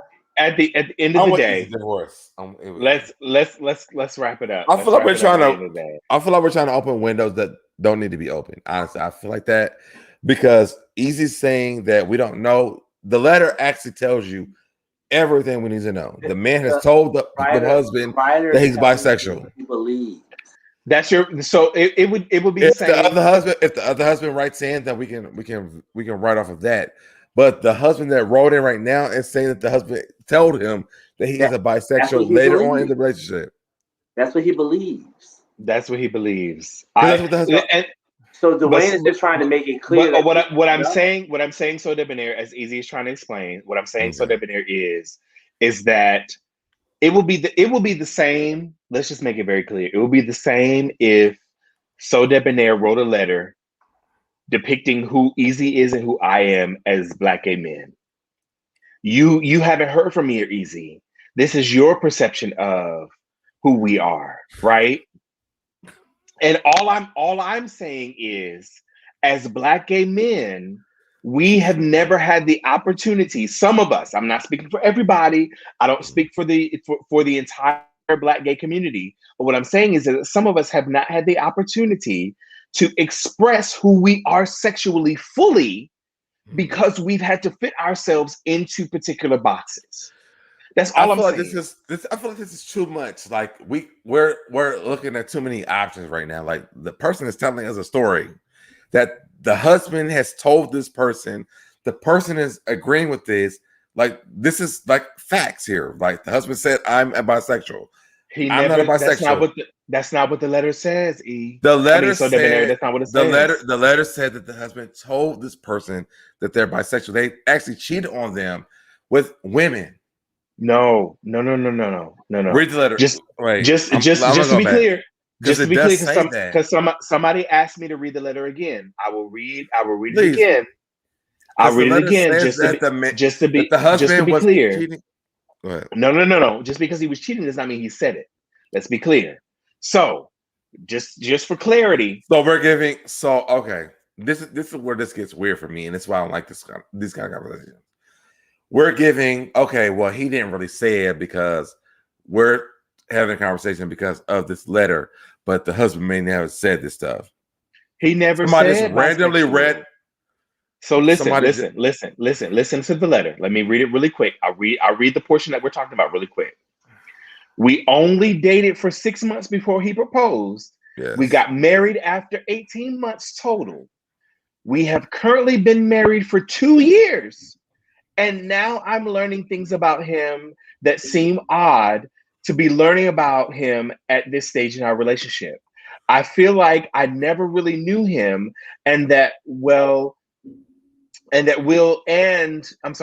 I feel like I never really knew him and I'll take responsibility for that. He never knew him that well, and he'll take responsibility for that and say that we, both of them, rushed things.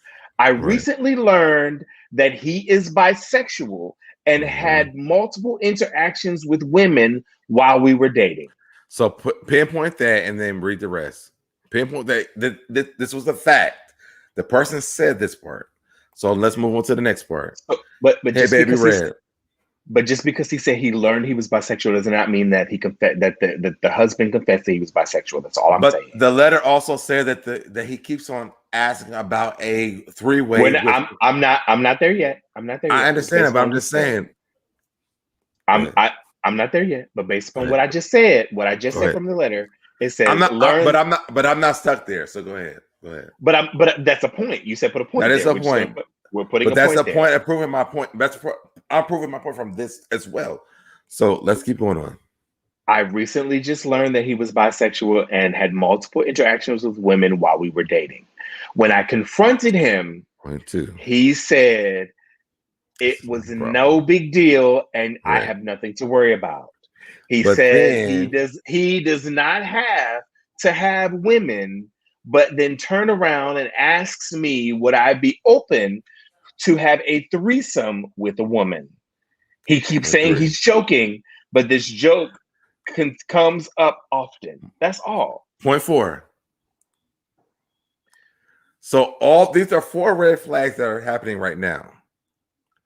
They're so red I flags. still gotta be a stupid bitch to be like, he's not bisexual.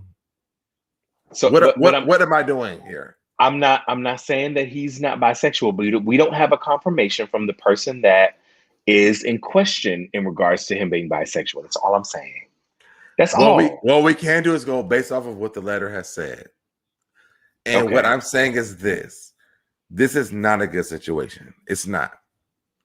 So this person is leading you to know there are facts, because the person that's saying that I think this, the person is saying that the partner is saying this to them. So factually from the person, because I don't have the facts, but I'm going off the fact of the person. Factually, this man is very bisexual. Dwayne and SoDeb, y'all are what is that? It said Dwayne and SoDeb, do y'all agree with Easy about the divorce? Yes or no? Yes or no? Baby agree. Baby Red says divorce, yes or no? I got one agreement for SoDeb. I said that. What about you, Dwayne? I don't understand around this track like this might be wrong or right. Yes, it's not a wrong or right. It's not a wrong or right. I'm just saying, if someone is telling you blatantly in your face, I'm a bisexual, I like women, I don't want to do it. Dwayne, yes or no? Think about me, right? I don't want no bisexual nothing. Dwayne, so yes this or no? My message is more personal. I'm out. Dwayne, yes or no? I am going to say not a flat out divorce, but what I will say is what I will say is it warrants more conversation. Period. Okay, so we kind of win this vote. I said divorce, SoDebNair said divorce. That's 2 against 1. So, writer, get your ass divorce. Let it go. And we're moving on to the next letter. All right, because the people in the comments were baby, I love these comments. You guys are going great. I appreciate the fact that you guys are engaged and you are. He's definitely bisexual. Hey, Pamela. Pamela, if he's questioning anything, it's a problem. Come on, Brandy. Yes. If he's questioning anything, it's a problem. I got you. Oh, that's a mermaid. That's from Nosey Heaux Live. What's up, Nosey Heaux? Joy says, so Deb, I agree with you. So what's up, Joy? You haven't commented. We appreciate you commenting and checking in. We have another letter. We're gonna move on. Marquise, whatever your name is, my friend. I hope that you. Oh God, it's already at 2. Shut your mouth. We have been here. We do have to go to our next letter. Let's go to our next letter. Yeah, someone wrote this letter and they want us to talk about it today. That is very true. They are. They were very passionate about it. So I do want to read it because it is something that I do want to talk about it. We've kind of touched on it a little bit, but I do want to talk about it. Everybody that's joining in, thank you for listening to us. We appreciate it. We need our watch hours as well. And we do need the watch hours. So if you're on YouTube, we love you, especially because you're giving us the watch hours we need. But if you are just joining us for the first time, make sure that you like, share, subscribe on our YouTube channel that just hit over 1,000 subscribers. We appreciate you. We love you all. And if you turn on notifications, make sure you turn them on all. Don't just hit notifications. Turn them on all so you can get notified when we're posting all our videos and not just some of them. Thank you, SoDebNair. Okay. We do have another letter for tonight. We do have what's called our heartbeat segment, and this is what's going on tonight. As if you do have a letter rather that you want to send in to us, you can do it anonymously, or you can do it as yourself. And you can go to aothpodcast.com, write us a letter, and we will talk about it live on the show. Our second letter for tonight comes from a friend of ours in Dothan, Alabama. Ooh. And he says, and Dothan, I'm very familiar with Dothan because I lived in Dothan after Katrina. I was a part of Katrina, New Orleans, and I moved to Dothan, Alabama for a short period of time. So this is really personal to me. So this letter, SoDebNair, did you leave? If you did, wait a minute. We're on a time. We're on a time frame. I mean, I know we're on a time frame, but I don't want SoDebNair to miss this letter. Don't worry, I got the notes. Okay, so SoDebNair, I mean, Easy said Easy Done's got the notes. So SoDebNair is taking a break. So here we go. The second letter for tonight, reparations. We drink really quick. We have individual drinks that we make for the night. So please get yourself a drink because you're going to need it for the show. Tina, we love you. We love you. Reparations all. Let's go. Get you over there cracking up at this madness. Please get us to 10,000. We would appreciate that. And Mercedes says the letters got me drinking. Boo, us too. Taking a sip. Okay, let's go to the next letter for the night. Our Dear Heartbeat letter comes in and says, Dear Heartbeats, I am a huge fan of the show, and I would like to remain anonymous. We respect that, my friend. I'm 23 years old. I'm a Black gay male, and I currently live in Dothan, Alabama. Since I graduated high school 5 years ago, I isolated myself to try and figure out who I was and find peace from trauma that I experienced from being bullied and coming out as as gay at 12 years old. I'm very comfortable in my sexuality and I'm in love with who I am. I have a preference of other Black gay men, but one thing that I have, let's see, hang on. But one thing that I have noticed is that other Black gay men don't desire me in the same way, whether it's romantic, sexually, and or platonic. I understand that I won't be everyone's type and that a lot of Black gay men that look at me aren't sought out after unless we're overly sexualized with a nice body or heavily fantasized by non-Black men. With that being said, I'm coming to the realization that maybe rather, I'm meant to be single and not meant for love. I feel very shitty from preferring a group of men that don't prefer me. And I have tried to tell myself that there is one Black gay man out there for me, but I want to be able to explore sexually with platonic, with a plethora rather of Black men. And I can't do that. And I have no interest in interracial dating in capital letters. Yeah. I'm interested. He inserted a selfie so that we can see what he looks like personally. And he sent pictures of himself. He sent pictures of himself, which he's not a bad looking guy. But his body is not the gay Black body that people like. His body is a dad bod, which we have dad bods on this panel, so there's nothing to be. I definitely have one. There's nothing to be ashamed about having a dad bod. I think here's the thing. I talked about this earlier. Yes, this is something we talked about earlier, and I think this is something that we do in that conversation when we were talking about it. Listen, I forgot, friend. Don't judge me. I'm sorry. Don't judge me. I'm tipsy. But here's the thing. And I will say this. At the end of the day, love and acceptance of oneself is what is paramount. It is what is paramount. Whether you have a dad bod, whether you have abs, whether you have a belly, whether you have hair, whether you have an ass, whether you don't have an ass, whether you have a big dick, whether you have a small dick, like that. Like self-acceptance is what is. Don't look. I'm just saying.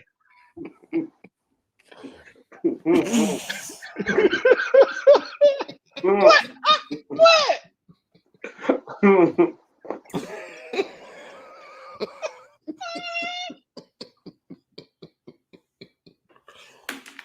My AirPod is falling down. I'm just saying. Listen.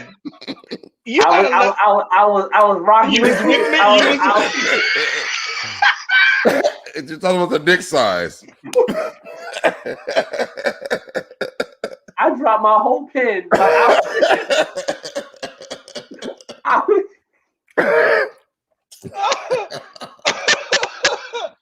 Don't add the dick size. Don't add the dick size to this.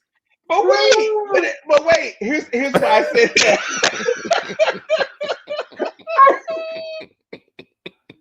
But here's why I said that. You cannot change. You can't change that. You can't change. At the end of the day, you can't change it. Work with what you got. Period. But you can't. But you also can't change what people are attracted to either. And you can't. But if it's a big dick, that's not your responsibility. That's not your responsibility. That's not your responsibility. Okay. All right. I'm sorry. I'm sorry.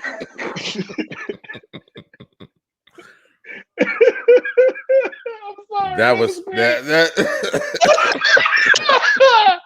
Oh, all right. That was was good stuff. I'm sorry. Good stuff. I'm sorry, Lavelle. I'm sorry, Lavelle. My bad. I'm sorry. Danielle, really quick, Danielle is here, and I love when Danielle is here because she is a straight Black female who has a husband and a beautiful child, and she is not. Danielle is in the building. Danielle was my first crush when it came to females. I love her to death. Hey, But she says, I'm not a Black gay male, but I suspect Dothan probably doesn't have a huge dating pool of people. Exactly. Who was that? The reason I left that's where the writer was from. He's from Dothan, Alabama. Oh, okay. Reason I left my hometown, moving to Atlanta, child. Hope he finds love. Yes.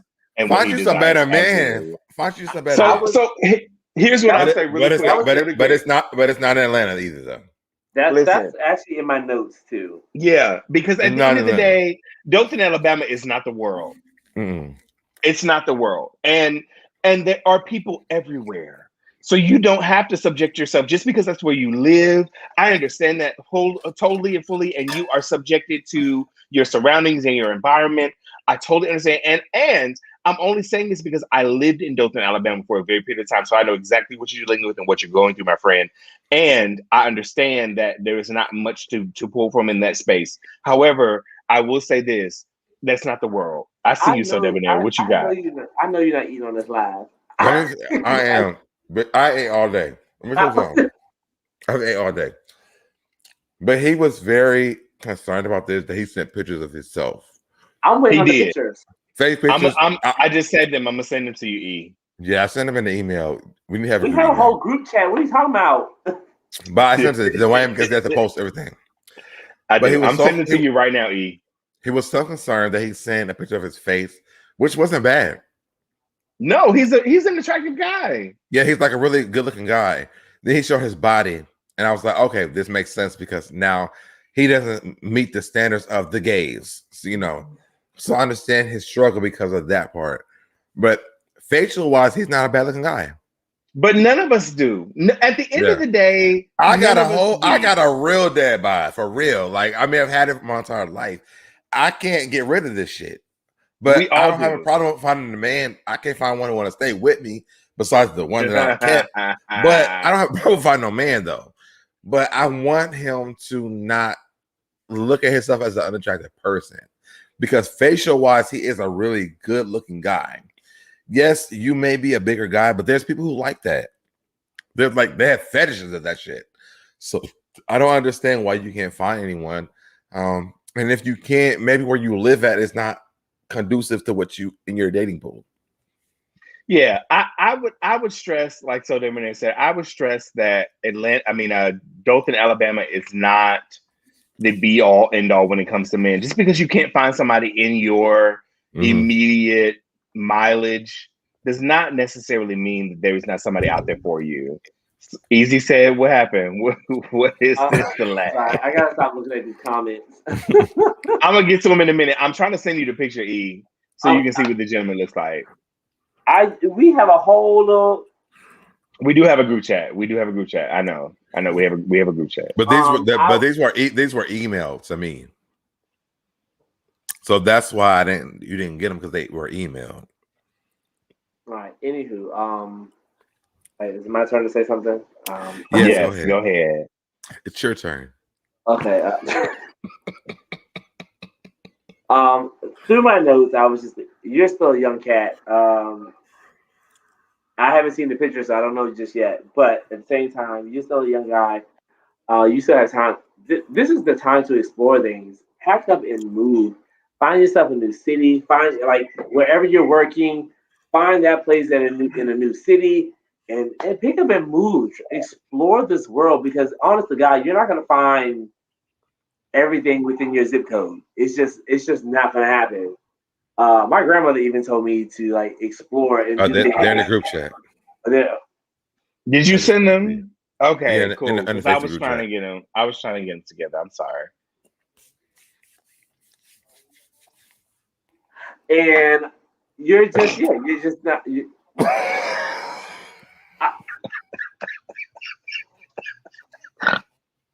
Moving on. We will not do this. We will not. We won't do it. Finish your statement, E. Okay, thank you. I lost my AirPods. Because him over there. No, I love my AirPod. I love my AirPod for real. Him over there is. You're still young. You have your whole life. I literally lost my AirPod. That's all I was doing that. Another reason. My AirPod fell out. That's the only reason I did that. Seriously. Go ahead. What you were saying, Easy. You're young. You still have so much life to live, and there's so much time for you to explore. So, if anything, we're in a times where you can just pick up and leave and just relocate, and you can do that. Whether it's New York, DC, Atlanta, Florida, Cali, like Texas, there's places that you can go. Research apartments and everything. Find something that's feasible for you, and just get out there and explore the world and explore yourself. And honestly, there is something for everybody. Honestly, absolutely. Everybody is getting some dick these days. So all you got to do is get yourself on one of them little apps. I'm not on them, but I heard that you can get on those things. Type in what you want, what you're looking for, and then have at it. All right, and don't close yourself off to dating outside your race. Because honestly, at this point in time, where I'm sitting, I'm 34. You a young fella. I'm 34. You already know how the gays are. At 34, I'm in my 60s.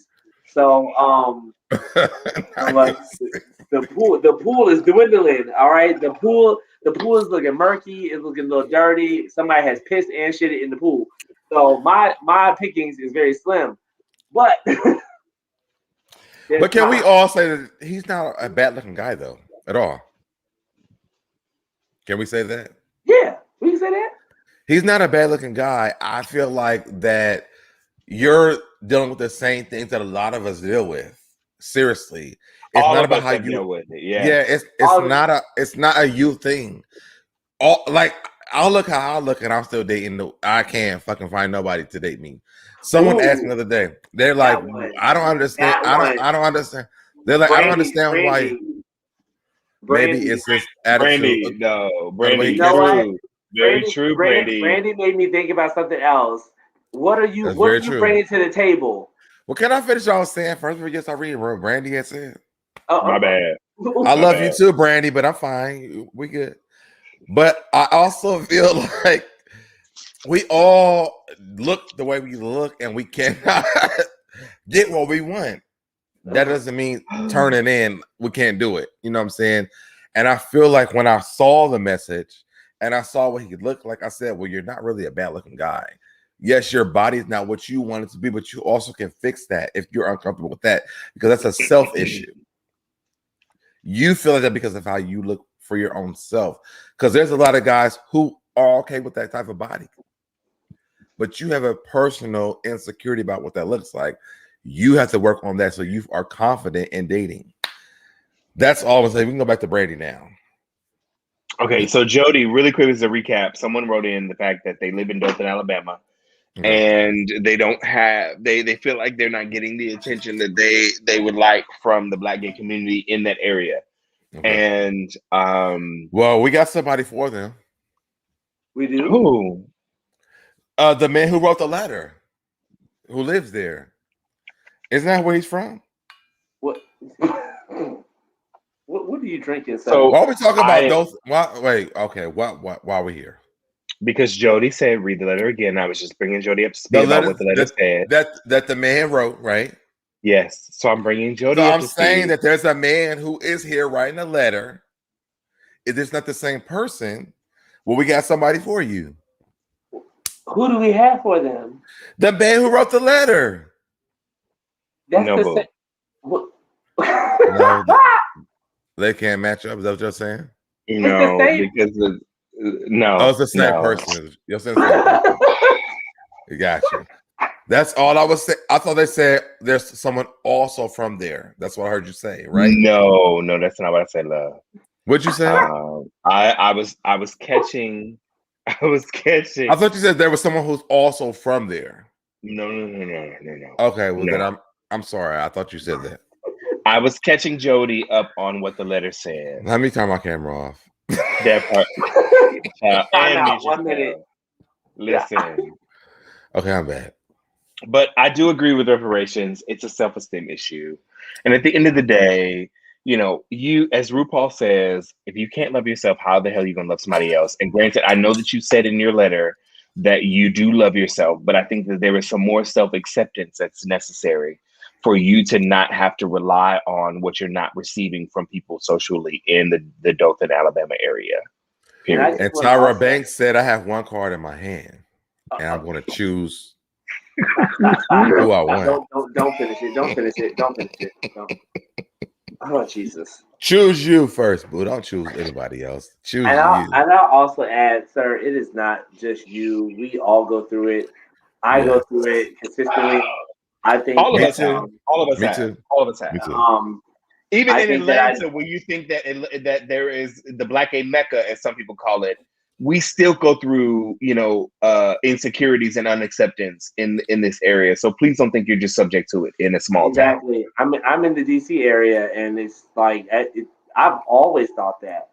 When I see Dwayne has watched me go through it all the time. So I see my counterparts who have gotten into relationships, and I'm just like, well, what about me? Is there something different about me that's not appealing to the others? Because I'm, like I said, I'm 34 and I've never been in a relationship. So, and he probably has been, though. That's a crazy part. You know, I got stood up the other day again. Easy. I saw that the other day. I said, I'm not even going to comment. I saw that. I did not even comment. Really quick. I have a personal public service announcement for people that are trying to date easy. Let me tell you one motherfucking thing. Listen, this is a public service announcement for those that are trying to date easy and keep standing him up. Fuck you. Fuck you. Period. But you know what it also is that it can be a stop and go because it's so easy. Like his name is Easy Done. If it's someone that he really likes, it would not be hard to date him. And people are just making it. I don't understand the problem. It blows my mind. Easy. It blows my mind. You know what it is? People that are insecure and that they are not ready for what Easy has to offer them, and that's the bottom line. You can't convince me otherwise. I just realized who Tony Wesley was, by the way. Tony asked Dwayne. You said that you are familiar with the town. Exactly, how bad is it? So let me just really give a backstory really quick of how I understand what Dothan, Alabama is like. When I lived in New Orleans in 2005 during Katrina. And my partner at the time, his sister was based in Dothan, Alabama. And the only thing that's in Dothan, Alabama are two things. Number one, it is an army town in Alabama. So it is an army base. So that is why there is a population there. And then secondarily, Dothan, Alabama is popular for peanut harvesting. And peanut harvesting, the peanuts that are the peanut butter specifically that is in the white chocolate Reese cups comes from Dothan, Alabama. The only reason I know this is because once my partner and I went into Dothan, the Chamber of Commerce and the mayor of Dothan wanted to have lunch with us because we were Katrina survivors. So they took us to the most elaborate restaurant in town, and we met with the Chamber of Commerce and they told us some fun facts about Dothan.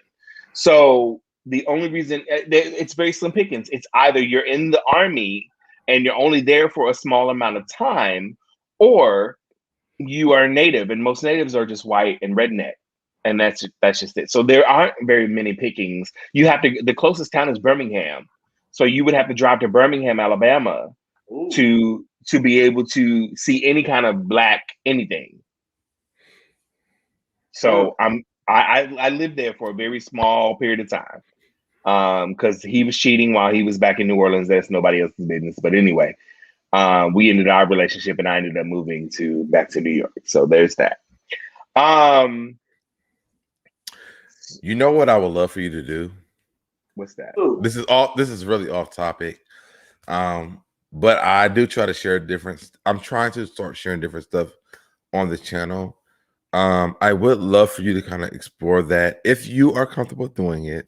Sure. On the channel, with your story about how you got to New York. Yeah, I would love that. And it's healed. I've healed through the process of what I've experienced in that aspect, but I understand our writer in regards to him not having a lot to choose from in Dothan, Alabama.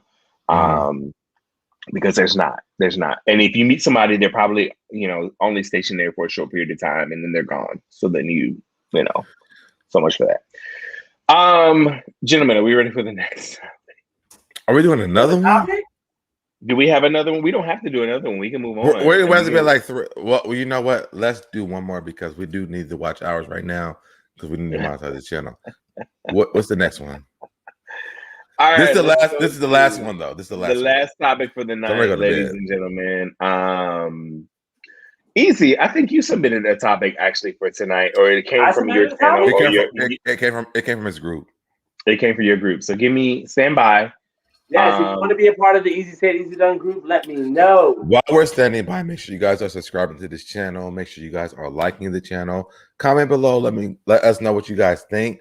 Also, make sure you turn on the notifications. And when you hit notifications, make sure you turn on all so that you get all the notifications instead of just some of the notifications. But you are subscribing to the channel. Someone said who does. Babe, Q, I don't know who does that. Mercedes, thank you. Mercedes said she would not stand me up. I appreciate that. Yeah, Easy has had a chronic issue with people standing him up, and we are not here for it. So fuck everybody that has. It's really weird. Like it's almost like a trend that's weird to me. I laugh at it now. Like I almost want to like supervise his dates. We actually said that we were going to do an episode solely dedicated to Easy and dating. We should do that. Let me just tell you, I want to. I met this fella in Texas when I went to go visit. Turned out he actually lived here. So when we connected, we exchanged information, and we've been talking ever since. And we're like, okay, we're gonna link up and do dinner or something. And like everything seemed real cool. The day of, I reached out, told him, I was like, hey, let you know I'm getting off at this time. Can't wait to see you. Let me know what's going on with it. Like I didn't know. He said he was planning and everything. So I'm like, cool. Also, you have to do anything. This is a little different from me. Okay. Like, he said that he was gonna take care of everything. So cool. Okay. Did not hear from him. I didn't hear from him until 11:36 when he called, asking me, "Did you still want to link up?" What? I'm in the bed, sir. I'm going to sleep. I got work in the morning. Like I'm going to bed. Oh well, you can come over here and stay the night and go home in the morning. Oh, he wanted sex. He wanted the sex. No, that's not what this is giving. He wanted the sex. So you weren't necessarily stood up. You just not want what he had to offer. Yeah. You can't tell me that we're going out to dinner or we're going to go hang out and do drinks and stuff. What if he had cooked dinner at his house? I would have been okay with that. Before y'all had the sex. Who said we were having sex? Well, that's what he was going for. That's what he wanted. I mean, that's definitely what he wanted. People in hell want to cold glass of water. Don't mean they're going to get it. That's very true, but he wanted the sex. But he would have cooked dinner for y'all, I think. I'm sorry, a pork chop does not equate sex. It depends on how good the pork chop is, though. Oh, that's you. That's not me. He wanted you, but he wanted your butt easy. Yes, Denise. And we love you because you knew that that's what they wanted.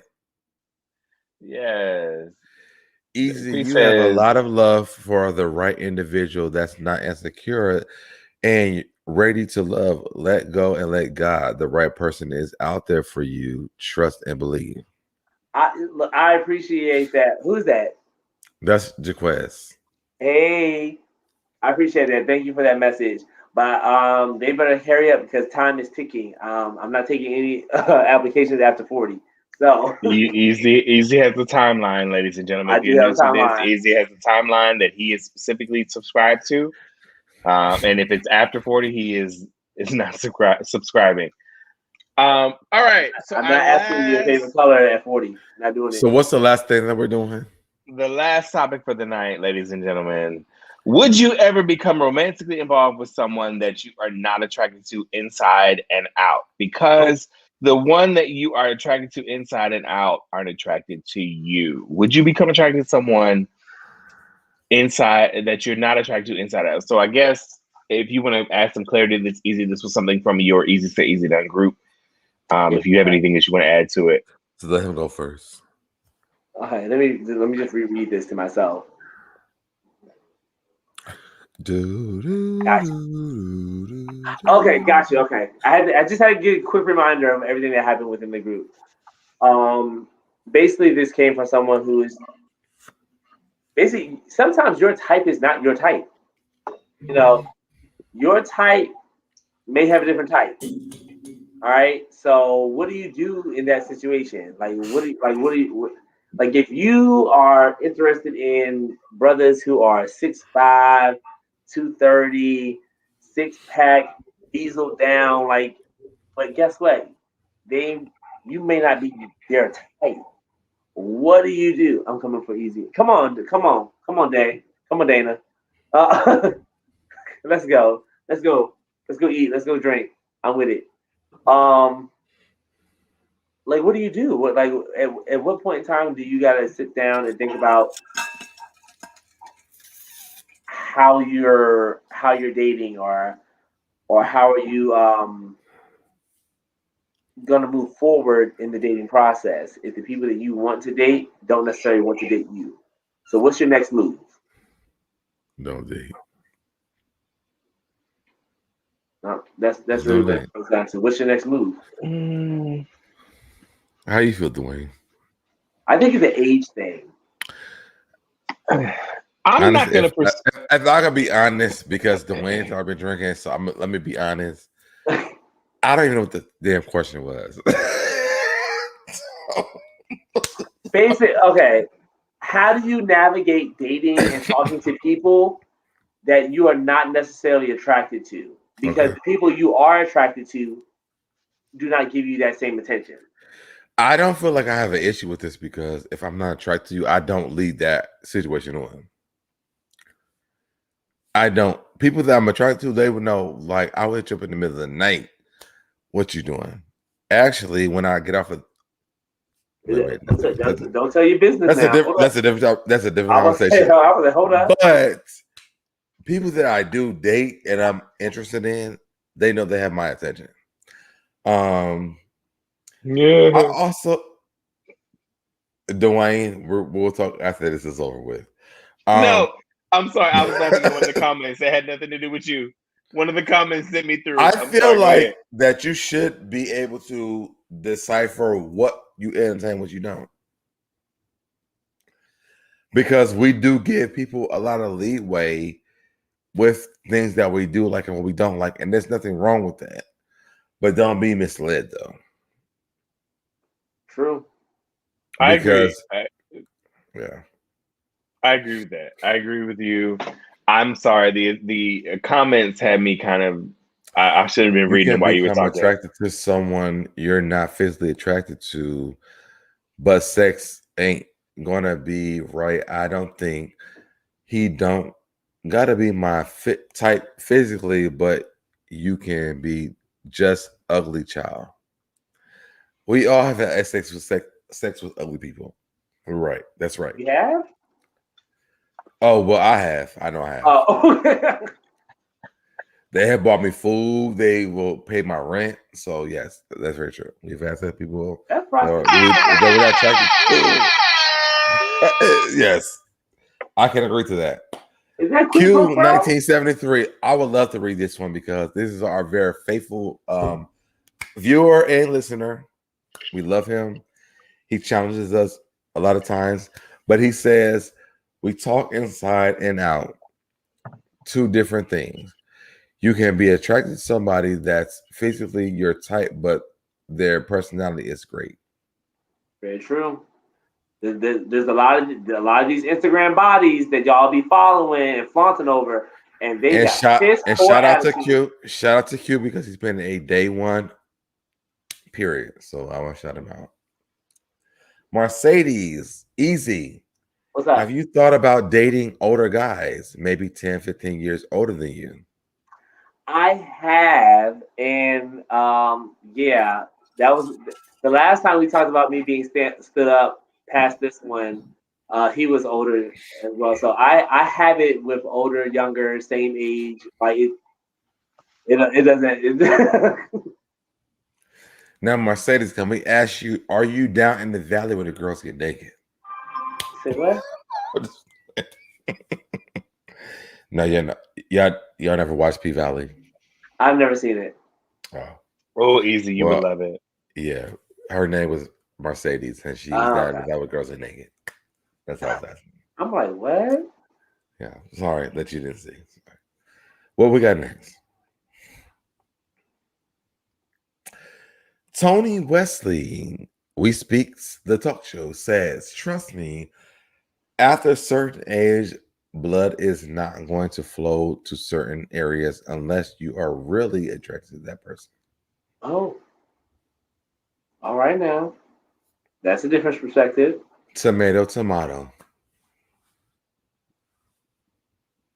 Brandy says that's why it's called dating. You date different types of people at the same damn time. Yes. Listen, Brandy, that's scary. That's scary to me. That's scary to me. I like Brandy. Brandy's been dropping some gems. That's expensive, sis. It is very expensive it's because very it costs true. Sometimes that costs you. Sometimes that costs you your heart, and that's expensive too. You learn about yourself though. At the same time, dating multiple people, sometimes it costs you your heart sometimes, and that's not good. Doesn't feel good. Jaquez says that situation will not happen if I'm not attracted to them. It has to be 50-50. True. Mm-hmm. Ugly folks know how to treat you. Ugly folks know how to treat you. Feed you and keep you clothed. Let me do it again. Dominic Lex Lindsay says, ugly folks know how to treat you.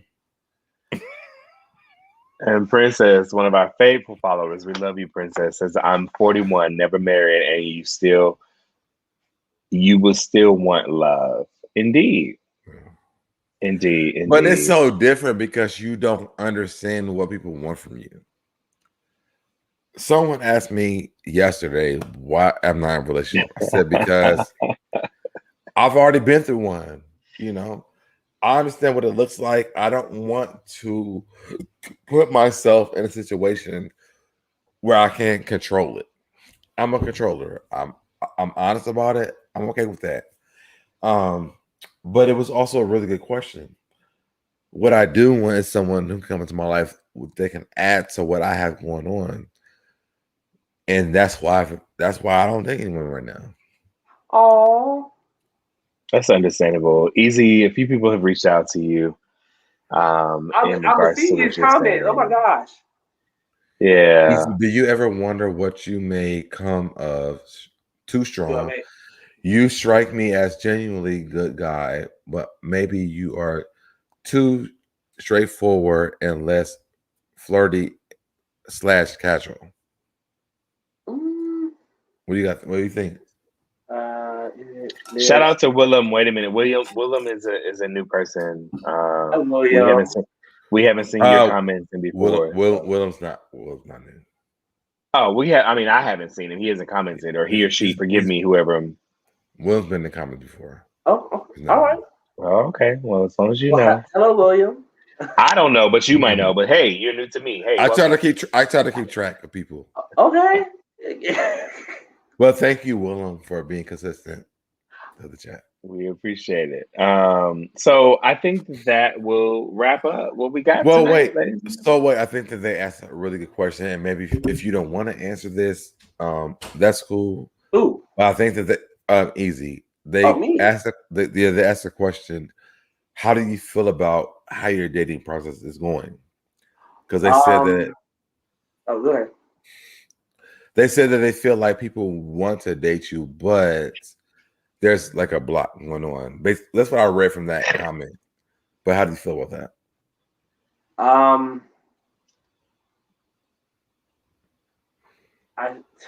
And don't remember what Q said, because Q says a lot of things that I'm mad at her. What did Q say? Nothing. Nothing. He reads us all the time. Well, my dating process, I am particularly shy when it comes down to dating and meeting new people. You may not get that at first because I am very outspoken and I'm very straightforward and very out there, especially because I've had a platform for a number of years now.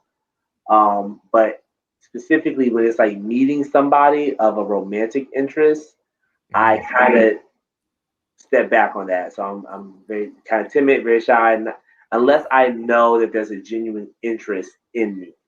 So a lot of the times when it comes down to dating, 9 times out of 10, they've made their first move.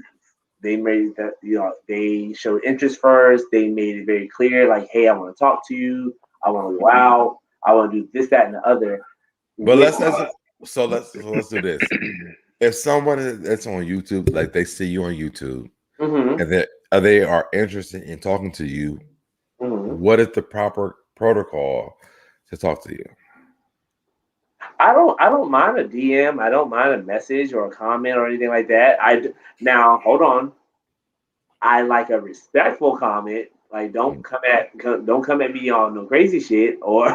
And what's a respectable comment? What is that? Introduce yourself. Okay. Yeah, like introduce yourself. Say hello. How you doing? How was your day? I saw you on the Affairs of the Heart show. Like I thought you were funny. Like be yourself. Like be honest. Be true. Like just yeah. All sounds great. I'm too. Make sure I'll lead the girls to the right direction. All right, Dwayne, take it away. Oh, Q, you're hilarious. Q is always gonna do that. He does it all the time. I don't even know what he said. I know he said it's my self-esteem. He always does something. He does it all the time. You know what I wish Q would do is actually come put up a profile picture up. No, come up with a live one time. Q does this a lot of times. He is very judgmental. Let me do this. He or she is very judgmental when it comes to this podcast. What I do like is this. A lot of people love the podcast because the three of us are very honest with things we've been through. Q, I love Q because from day one, he or she has been very consistent with the support, but they are very judgmental about the conversation that we do have. And since Q is so judgmental, let's have an actual conversation about the things that you say. Because one, I didn't think they would attack you, which is very concerning to me. Me and Dwayne, you. Me and Dwayne, I understood it because he was there from day one. But at this point right now, I'm very concerned. Like, why are you in the attack mode all the time? Why are you so concerned about what you keep hearing and not saying something? Because the people from Nosey Heaux Live that got up to 1,000 subscribers will inbox me and say, well, this is what I don't like. And we have a conversation back and forth. But this Q guy doesn't do that. So if you're going to be a real subscriber to this channel, so support us in the real way and be realistic and tell us what you don't like and why you don't like it. And don't be an avatar and don't sit here and judge us for things that's not realistic. Because at the end of the day, you are one person out of 1,000 people at this point. Because we are at over 1,000 people that subscribe to this channel that love me and this channel.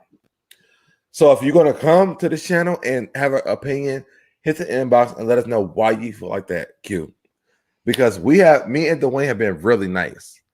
And Dwayne, you can vouch because Dwayne went to go off multiple times. And I said, don't do this. Don't do this. Because I want to know why Q feels like this. And Q has never said in the inbox why he feels the way that Q feel, or he or she feels about the way that they feel. But I would love to know that. So my thing is this: I do want to make sure that we are being very strategic and educational on things that we're saying. Go ahead, Dwayne. Gonna stay. Yes, it's gonna stay on the channel. It's gonna stay on the channel. What I don't want people to pick up on this, while I'm trying to be very light, is that Nosey Heaux Live is one of my really good friends right now. They're doing a live on someone who doesn't like me tomorrow, and they're giving $500. I don't want that for this channel. So I want people just doing things right now on this channel to please fix it, because I don't want a problem for no one else. Because what's going on tomorrow is going to be a mess. Please, let's have a conversation. What are you doing? So I'm Hey, Tina. I'm gonna say this to wrap it up. Tina has said, from what I see as a young woman, I'm gonna make you young, Tina. You have no reason to have self-esteem issues. I'm just saying. She's speaking to E. As far as Q is concerned, to address that, I have said what I have thought as it pertains to some of Q's opinions about our topics of conversation. It's just really weird. It's just really weird, though. I've said what I've thought. We have bumped heads a few times. However, on this platform, I feel like Q goes out of his way to disagree with us. If I can be honest. And that's totally understandable. And before you finish, I will say this for me personally. This is not Dwayne's opinion. This is my opinion. I feel like he goes out of his way to disagree with us. We have never, like, when we started doing the podcast, we didn't know who that was. We literally was like, we try to respect what he's saying, but I feel like he's going off his way to disagree with us. I can't do it. Here's the bottom line, and we're gonna move on right after I say what I have to say. Okay. At the end of the day, everybody has an opinion. All of us on this platform has an opinion. All of our viewers have an opinion, and that's just that. It is your opinion. At the end of the day, start your own platform. If you have an opinion so strong that you should share it to the world, that's what we did. That's what we're doing. And you tune in because you appreciate our opinion and our viewpoints as well as your own. So at the end of the day, we appreciate everybody that tunes in, that has an opinion. And we are grateful that you are giving the watch hours that we need to make sure that we are monetized. Amen. All right. Amen. So this ends our episode for this week. So SoDebNair you would be so grateful to close us out and give us. So guys, when we're leaving out of here, make sure you guys are subscribing to this channel. Make sure you guys are turning on those notifications. When you hit the notifications, make sure you're hitting all. Don't disubscribe. Hit on all of those. Also, make sure you log onto the althpodcast.com. We have merch. Well, you got something easy? Oh no, never mind. I was looking at Mercedes' comment. What did Mercedes say? Mercedes said, "My opinion is that Easy is fine, and he is a man. Easy is fine. Easy is a fine man, and whatever man get him will be a lucky man." Make sure you guys subscribe to the channel. Log onto the website althpodcast.com. We have my bio. Dwayne and Easy are still waiting for me to send that to them because I'm waiting on that. But outside of that, we still have the merch. And make sure you guys subscribe to that so y'all can buy the merch. And that's pretty much it. I'm waiting on my calls. If you want to donate to the Affairs of the Heart podcast, we do have a Cash App. Let me flash that really quickly so that you can send us whatever you like, $1, 50 cents, 25 cents, your stimulus check, whatever you got. We appreciate it for entertaining you tonight. Tonight has been the highest record of people that have viewed us live. And I want to thank. And I want to thank Nosey Heaux Live for this because I texted her. I said, post my thing, and she did. That's why they were on here tonight. So I have to thank her. Nosey Heaux Live has been a big supporter of me, and so that's why our subscribers and our viewers went on today. Nosey has been really good to my brands, everything I've been doing. So I want to thank her very much because what she said she's gonna do, she does it. We roasted Quick Toasted tomorrow on her channel tomorrow because they're saying that I'm a homophobe. You're a homophobe? I'm a homophobe. Wait, So what? they're roasting this girl tomorrow on the strength of me because I'm a homophobe. We'll talk about that later. We'll talk about We need to talk about it in the next episode. All right. Guys, Yes, I am, Lavelle. if you are watching this, you can win $500 if you roast this girl in the right way. You can win $500 tomorrow on No Deal Live channel. Win your money. May the force be with you. Okay. So many things. All right. So make sure you go to aothpodcast.com for all of the information about our podcast. Make sure you follow us individually on Instagram and Twitter. Here it is. There it is. Everybody has their handles below. Please make sure you follow us individually and collectively. We love you all. We appreciate Yes, you you all can, for tuning Tina. in. Yes, Tina, you can. yes, Tina. you can. As a woman, What's can I be a heartbeat? Yes, Tina, you can be a heartbeat. Absolutely. You absolutely are a heartbeat. And you are now part of the Affairs of the Heart podcast. So we appreciate you. We love you. We appreciate you tuning in. All of the women that tuned in tonight because of the young lady that SoDebNair mentioned. We are so grateful that you tuned in. Thank you so much, you guys. We'll see you this time next week, Thursday, 8 p.m. Eastern Standard Time, right here on YouTube and Facebook. But please make sure that you like, share, subscribe our YouTube page, and check out aothpodcast.com. We love you guys. Have a great night. And we'll see you next week, Thursday, same time, same place. We love you. Take care. Bye.